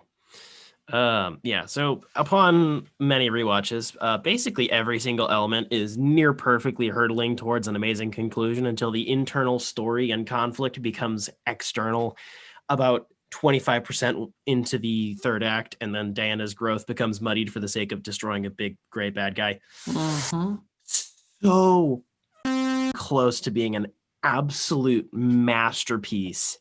It's so close. And then like two choices made back to back fuck up all of that. So it goes from being like a 9.85 out of 10 to like an 8.25 tops. So what two choices are you referring to? Well, the big thing, which basically every pundit has made note of, the message becomes muddied. You have a very clear narrative of Diana's story, you know, needing to understand that humanity is like we're not just being controlled by Ares, as she so naively believes the whole freaking time. We're not being mind controlled. We're not being coerced or whatever. Humans are just doing this. Humans are at war with each other and killing millions of people, and she needs to understand that. But also, as the sacrifice of Steve Trevor, as well as the rest of the war, makes clear to inspire her that humanity has potential to be more than that, in a similar sense to how Superman usually operates. Yeah, like humanity's pretty crap, but there's hope, so I have to pursue that through different means. And then when you take that conflict of like, hey, stopping Ares won't change the war, then Ares shows up, she kills Ares, and the war ends. Bro, it genuinely pisses me off. Not just because it's sloppy, because it seems very strongly to indicate rewrite, reshoot something, because of how like the whole rest of the movie is pointing so clearly at one narrative thread that makes all the sense in the world. Everything's going in the same direction. And then there's just, it's like a light switch, and then it just kind of turns into a dumb movie. Mm-hmm. Like, it's not bad. It's still a decent fight with some pretty good effects, some interesting acting, blah, blah, blah. I remember being really annoyed by how much slow-mo was in the final fight. Yeah, like, there was a bit much through the movie, and I get that. That's an style to the movie, but there was so much. There was a lot in the third act. Yeah, that's fair. Yeah, and that just irritates me so much, because that's not just a bad CGI, dumb, bad character design. I actually think Ares with like the melted armor looks pretty cool. Mm-hmm. It's the fact that the lighting is dark with fire. Like, it's gonna look crappy. That's just asking for it. It's a big CGI monstrosity. You have to light it in certain ways. But she shouldn't be fighting Ares. Ares should, by the rest of the movie's logic, show up, be like, hey, I know you're looking for me. I'm still alive. I'm not making these people fight. Like he says, like he literally says with the lasso of truth around him, and he says truthfully, I'm not making these people fight. They're doing it of their own volition. I can plant ideas, but that's all I'm doing. And then he pretty much instantaneously turns after she says, no, I won't. He's like, hey, you need to join me so we can slay these pathetic humans because I feed off of war and war is good. And it's like, what the Together, we can rule the galaxy. Quite literally. Yeah. He's an actual mustache twirling villain. I think the casting of Thulis is awesome. It's just, dude, you quite literally go from an internal conflict-based story to an external-based conflict. So she does learn the lesson, but it doesn't entirely make sense why. Right. And it, like, I get the sense of catharsis of like, hey, the whole base is blown up, but the war is ending and people are getting along better. But it really should have, to some capacity or another, she should have killed the German general. The most of the rest of like the stuff with the plane and the bombs, and Steve Trevor should have stayed exactly the same. But Ares should have showed up and been like, yeah, I'm not doing this. They could have fought even. There's nothing inherently wrong with that. But it's the fact that killing him stops the war by all narrative sense of implicit and explicitly. He is doing this, and he is just screwing with humans for the sake of having war. You could have made that character so much more, so much deeper. Of like, hey, And the more rest powerful. of the rest of the gods were petty assholes, which we know that's how like Greek mythology works. As well as in the DC universe. Mhm. Like, they were all petty dickheads. I was trying to show them that Zeus's creations of humans were terrible. They cast me out. I had to kill a bunch of them, but like, I wasn't looking for this, even though he is still the god of war. You could have had that own internal dynamic, but big gray monstrosity ends war. That's just dumb. Yeah. Because everything else is so good. The chemistry is off the charts. The writing is tight. The acting is really good. The costumes are great. And it's just frustrating because it's so close. And even when you take that into account, it's still really, really good. This just bugs me, man. So what else have you been watching? I watched the first 2 episodes of the Spawn animated show, I guess. It is very much an adult cartoon. Ooh, are there boobs? Yes. Wow. There's harsh language. I don't think there's a whole, maybe I'm remembering wrong. I was kind of watching it at bedtime, so I might have fallen asleep. But I don't remember too much violence, like outrageous violence. But yeah, it's edgy all over, which is kind of weird. I don't really give it points for that because it adds a lot of those edgy contents over the comic book. Like, the story has pretty much stayed the same so far from the first issue or 2, but it's adding a weird mastermind villain, way high up in his penthouse, calling the underlings from his shadowy desk. Yikes. It's adding that, and it's just adding a lot of sex and language that wasn't in the comics, and it doesn't make it any better for my viewing. Like, you might not care because you're like that, but it doesn't I'm add like, anything. what? It doesn't add anything but just make it edgelord material. So Mildly it is disappointing. good. The animation is typical 90s. It's still got like I said, the villain from the first issue or 2 in his originally drawn mutated form. Nice. Hands on hands on hands on hands on hands. and gross. The voice acting is really good. Like I texted you last night, the voice actor for Spawn is the Arbiter from Halo 5. Which is also the Arbiter from all of Halo. Oh, really? I was about to reach through the phone and smack you for even referencing Halo 5 without referencing everything else. I didn't know. I was looking at credits on your least favorite movie reference app, and it didn't cite the other Halos. It only said Well, 5, that would be so- why it's my least favorite anything. He's always been the Well, arbiter. Oh, that voice. It's not the It's so internet good. database for video games. It's for movies. So Then why have video games on there?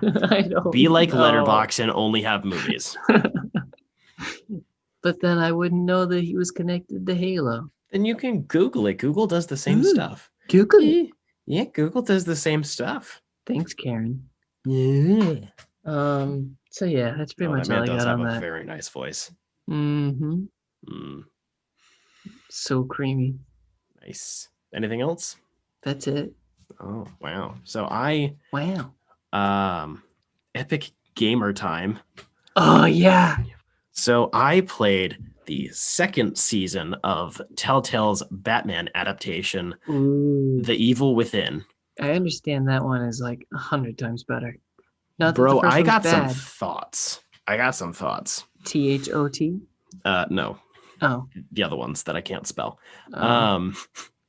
So based just typical game stuff, aside from the fact that it's a Batman story, the action scenes are done better than the first season, which I already enjoy how the Batman games approach action. They're still point and click or point and tap, mostly dialogue based movies. They're barely even interactive half the time. Pretty much dumbed down QuickTime events. Pretty much.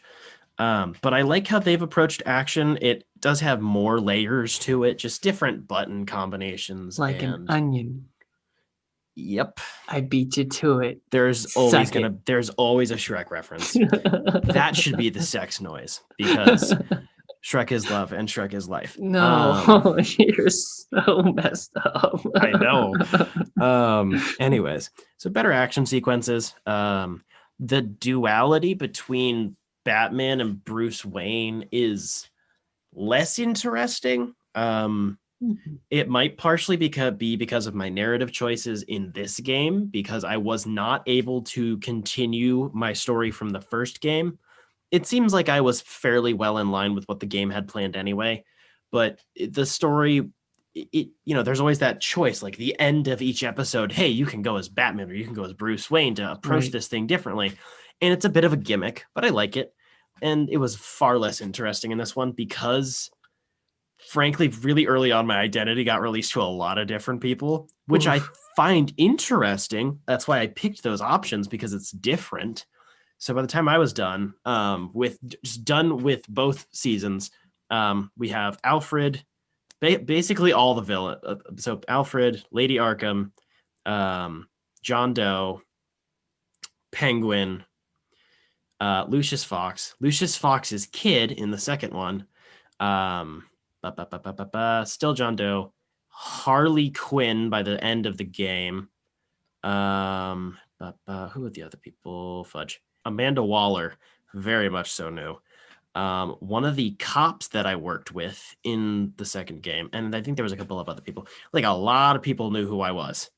So there were less options available, and you spend a lot of the game underground as Bruce Wayne, but being a criminal.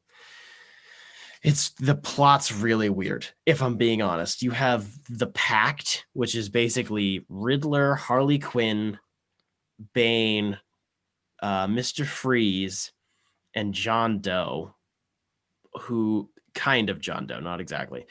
Basically, you have all of them are a criminal syndicate there to do things, which I can't explain. Riddler dies. An orgy. No. Oh. No. I mean, I'm sure that's what John Doe wants to do to Harley Quinn, but anyways, Riddler dies by the end of the first episode. I really did like how the Riddler was. He was more of he did riddles and puzzles, but he was very sadistic. His cane is more like a scythe, so it's sharp, so he cuts people's throats. It's also a grappling hook, which is goofy, but I like it. Like that, he has basically dungeons in his house of just different traps, and I quite liked it. Not that type of dungeon. Oh man, I was just about to ask. Anyways, so I really liked what they did with Riddler. Like, he was he was around before Batman was there. He was part of like the old world order, so to speak. So you have that. And then, as Bruce Wayne, you try to infiltrate the Pact and you start working with them, but on behalf of Amanda Waller and the people backing her. It's weird. I think that's a big part of where the split narrative comes in, because I had my identity revealed to so many different people. I was playing as Bruce Wayne and Batman at the same time by being Batman. I became closer to a branch of the government. It's weird. So kind of White Knight-ish. I With guess. the creation of the freaking whatever acronym it was. Kinda-ish. I do really All the like Bat Gordon. kids become Kinda. cops. A little bit. I do really like Gordon in these games. He's a little typical Gordon. I keep accidentally revealing my identity to so many other people. I just wanted to tell Gordon. At this point, I'm like, dude, I just want to tell Gordon, because this would explain so many things. It would make this game so much easier. And my options never led to a path where I was able to do that. And I hated it. So everybody knew but him. Basically. But one of the things that I thought was really good, which I texted out into the group chat at the time, was Amanda Waller had confronted Gordon. Gordon was talking to Batman, and they're all on a rooftop. And basically, Gordon's like, why are you like being her pawn? What's going on? And you're like, she knows my identity, Jim. And then Jim's like, yeah, I know who the f you are too. He's Batman. That's the only thing that matters. Doesn't matter who else you are under there. You are still Batman. And it's like that was really good. I wouldn't say that's a focus of the game or like a main theme or anything. It was just a really good line of dialogue that I quite enjoyed. That's exactly what Jim Gordon's attitude is, and kind of always has been to it, is even when I know I don't really care. It's not the point. Cool. So yeah, really unique villain characterization all around. Not going to go in depth on a lot of them. There are some interesting ones. Joker and Harley, I have weird thoughts on, to be honest, because if you played the first game, you would know Joker is John Doe. He was an inmate at Arkham who doesn't have a name. He's already white and pasty and green. Like, that's already a thing for whatever reason. I really liked how they used him in the first game, and in this game it started out okay. Like, he starts stalking you and he's being all socially awkward and stuff because he's John Doe and he's kind of cute, and you're like, oh, this poor socially awkward man. And he's basically Harley's bitch. It is the exact opposite dynamic of how Joker and Harley usually work, and I was kind of down for it because it was interesting. It was very different. But just because of how Harley Quinn was portrayed, it got on my nerves too much. I wasn't able to really take it in. I liked some of what they tried with Harley Quinn. Like, she's more sane than she looks, and she actually might have a degenerative health disease, so she's trying to cure herself and blah, blah, blah. But also, just, I don't know if it was the voice acting or the performance or how many times I just wanted to punch her in the face. I wanted to punch her in the face all the time, like all the time. You've always said that Harley's voice just grates you. But when it's the regular voice actress, her name is slipping my brain at the time. But like, it grinds your gears, but it's also Harley Quinn. Like, you kind of don't want her to shut up just a little bit. Yeah, I have always kind of liked the Harley character. Like, yeah, exactly. I wouldn't want to live with it, but that would be a bit scary. Yeah, but it never annoys me, right, to violence like it does you. So yeah, like like normal, like even with the Joker, they're supposed to irritate you. Like, they're not supposed to be the most fun things to watch. But I mean, this Harley was just for me. I enjoy watching Harley Quinn and Joker, episodes or movies or whatever. Yeah. Like, I find it enjoyable. And you find it painful usually, but I don't know. You enjoy the story around the pain, and I just enjoy it all. It really does depend. I don't know. It's just the whole time I'm like, bitch, I want to kill you. I get where they're going. And I don't know if it's just because you're treating my boy John Doe like garbage or what, but you're irritating me. But I can't stop following this story, partially because I have to, because that's how the story works, but also because it's interesting. It's your second job. Also, yes, but also it's interesting. So I had a weird conflict of interest there. But yeah, yep. John Doe is trying to garner the affection of Harley Quinn. It's so backwards. I really like it. I do like that dynamic. It's so out of left field. Wouldn't have expected it. Like, he drives her places, he buys her things. He is a simp, hardcore. And then he turns into an incel by the end of the game. I sound like I'm joking, but I'm actually not. Like, he goes from simp to incel, like real hardcore. She rejects him on whatever grounds, and he's like, yeah, okay, women suck. Everybody else sucks. Everybody always treats me like garbage. You know where that's going. So there's one major branch of this game that I know of, and you have either villain Joker or vigilante Joker, whereas you can kind of take him under your wing as Bruce Wayne and Batman in differing extents. And then at some point, Joker basically becomes a vigilante.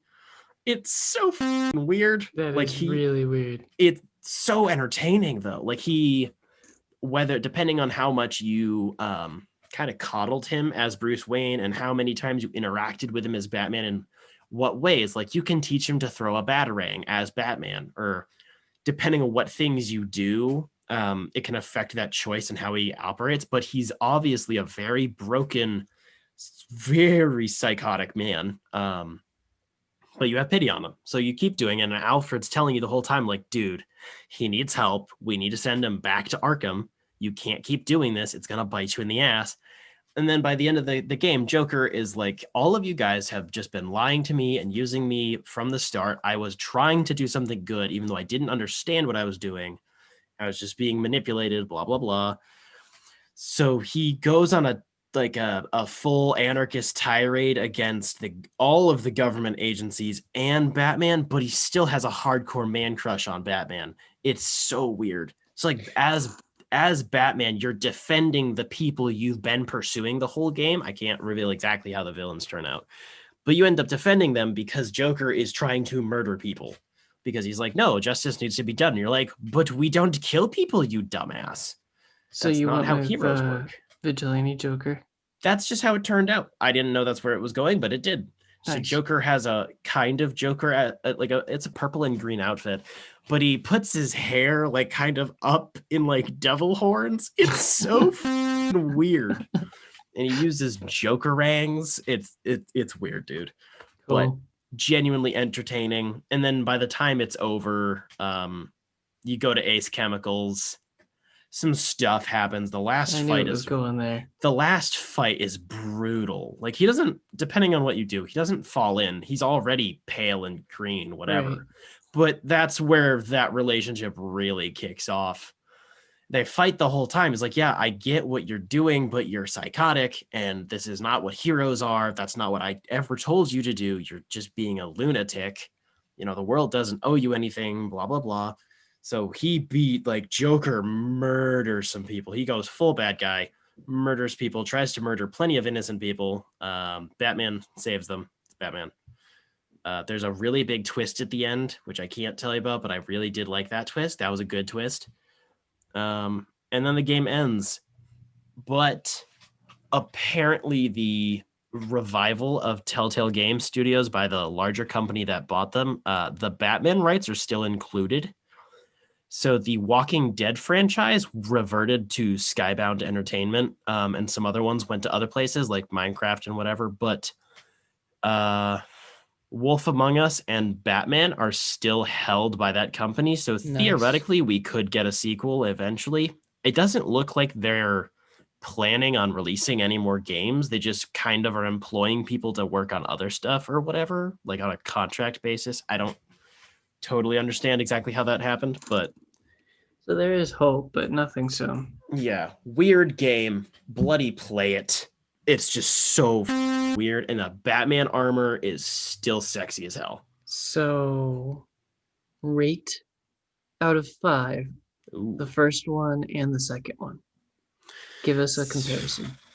See, that's the thing with numbers. There's no nuance. I don't know. The first one would probably be like a 7.5, maybe an 8. And this one's Yeah, so like I a had 3. said out of 5. I can't do out of 5, All man. right, fine. Do I a can't even 10. do out of 10. That's why I don't touch So numbers. 7.5 out of 10 for the first one. And it's kind of the same for this one. Like Okay, so there's no improvement really see, that's the thing out is of general feels. that's why I hate doing numbers, because like technically it improved. The graphics got better. It's less buggy. There are more characters. There's more stuff being added. It handles it well. But on the downside, it's really weird. Like the first game was weird too. It had some weird twists and turns. But it's just different. Like some stuff got better, some stuff got worse. That's why I don't touch numbers, because they're both 7.5s out of 10, but for entirely different reasons. So it added a lot more stuff. Is it buried under all that stuff, or does it handle all that stuff relatively well? For the most part, I'd say it's handled pretty well. Characters like Bane and Mr. Freeze are kind of by the books to an extent. Stuff like Color by that. numbers.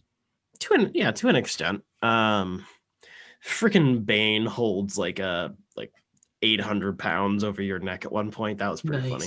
Picks up a barbell with like 6 or 7 plates on each side, just holds it over you like it's like a 10-pound dumbbell. It was so funny. Cool. He's a big boy. So if we're talking video games, I'm gonna go over one really quick. I've been playing Paper Mario and the Origami King.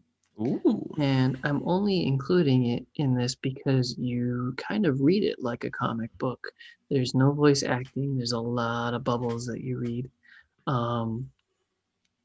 My first entry in the Paper Mario series, which I'm a little ashamed to say. Which one is this? This is the latest one on the Switch. Gotcha. So everybody raves about the older ones, and I guess the series has kind of dwindled as it's gone on.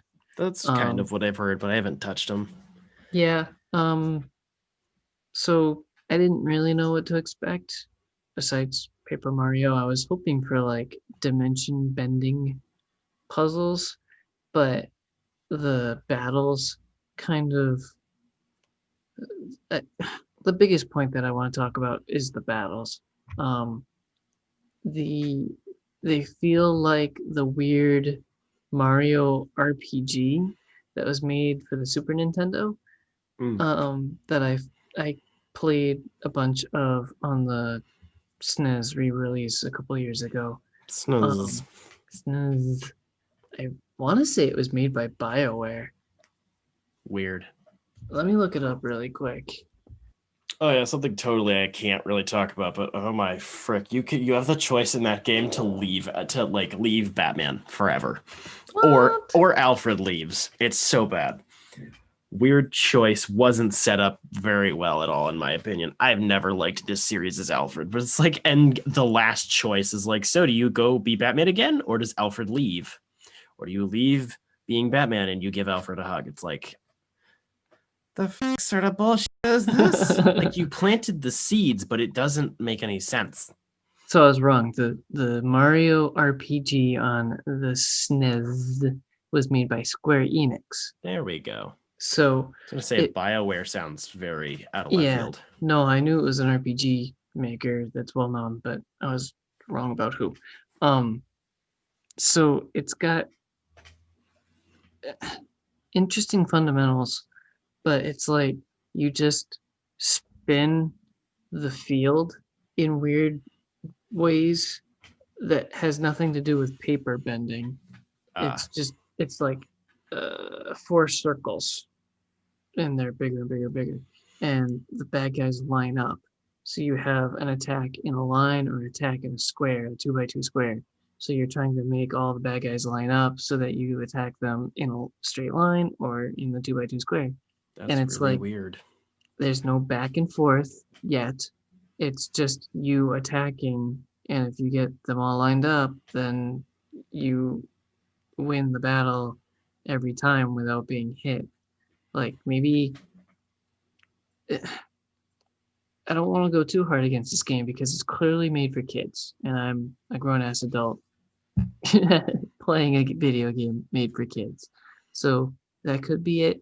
but it's also like a really long game, I guess. It takes 26 hours to beat, I saw online, and I'm only 4 hours in.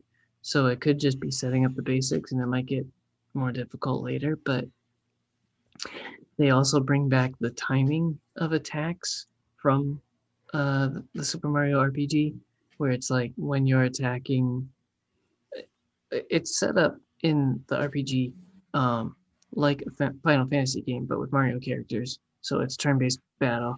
And what I thought was interesting in that one was that when you hit a certain button at the right time as the attack that you chose in all the menus, Final Fantasy style, then it would do more damage. Like that addition made it far more interesting rather than just being a regular play by the rules turn-based battle.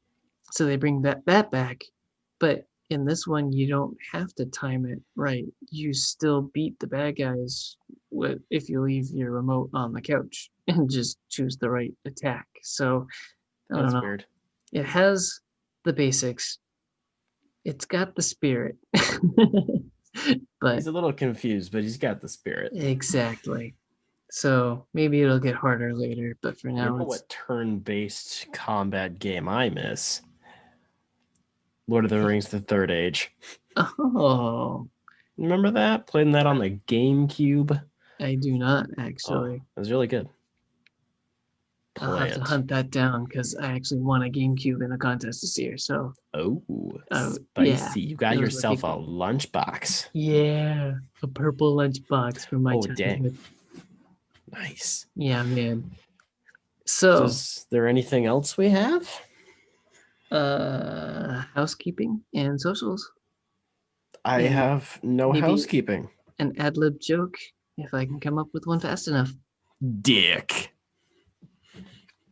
That's kind of funny because last time you said but. Oh boy. Yeah, I don't have anything. So thanks to everybody for listening. You can follow us on social media at Facebook, Instagram, Twitter. You can also send us an email at dimecomicbros@gmail.com. Visit our website at dimecomicbros.podbean.com. You can also visit our Patreon, where we have all sorts of fun goodies, including voting on topics, getting stickers, art commissions. You can visit us at patreon.com/dimecomicbros.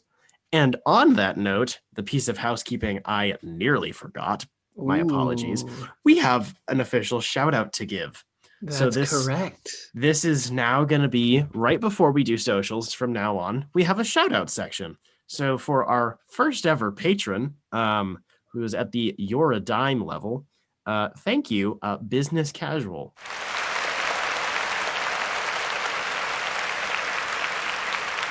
We know who you are, Nice. IRL, so that's cool. Yeah, thank you for your support. Thank you very much. I was very excited. It took me a few minutes to find out what was going on because Spencer was simply shrieking in a high-pitched voice. Like not quite Nazgul, but definitely really close. 3-year-old girl who just pissed her diaper, but is so excited to see Santa Claus. Like that's what Spencer sounded like. And I was like, calm down. What's going on? Nice. And like 5 minutes later, he was like, we have a Patreon. And so Colin and I were able to join in on the screaming. But yeah, thank you very much for your donation. We appreciate it greatly. And I'm sure we'll be saying your name for many, many moons to come. I'm probably going to be the only one, but that's okay. It's a very classy name too, Business Casual. It is true. It fits in with the smoke lounge vibe, just business casual, and maybe a rye on the rocks. Shall we tease next week? Yes, we shall tease next week. And also remind me of what I need to be studying for next week. So next week, which is going to be episode 17, holy crap. That's correct. We are going to be discussing Spider-Man Noir, the 4-issue miniseries. All three of us will be present as well. Yes, because next week we will tie... No, we will not tie. We will duct tape Colin to his seat in front of the microphone and probably have like a selfie stick duct taped to his back, but at the end, instead of his phone, he'll have a picture of his girlfriend so he can like stare at her and feel like he's in her presence, but I like that idea. really I should do that for isn't. myself. He's with us, so he I doesn't should do have that to for skip myself. out. I love how he's like, oh, I don't need to talk about Spider-Man. It's fine. When in reality, like 2 years ago tops, he was like a Spider-Man cosplayer, had a massive spider boner all the time, loved Spider-Man, Ooh. and now he's like, it's fine. So I we find it should- very funny. We should definitely find a picture of him cosplaying as Spider-Man, and definitely not the Spider-Man boner, but the cosplay, and post that online as retribution for him skipping out this week. I'm 100% doing that. I know exactly where I can find it. Nice. Nice. And with that, we will see you all next week.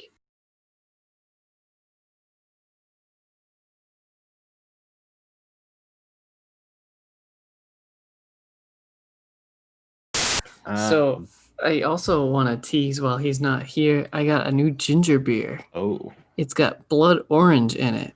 interesting. I'm about to crack it open right now. Um, Hang on Michael- a second.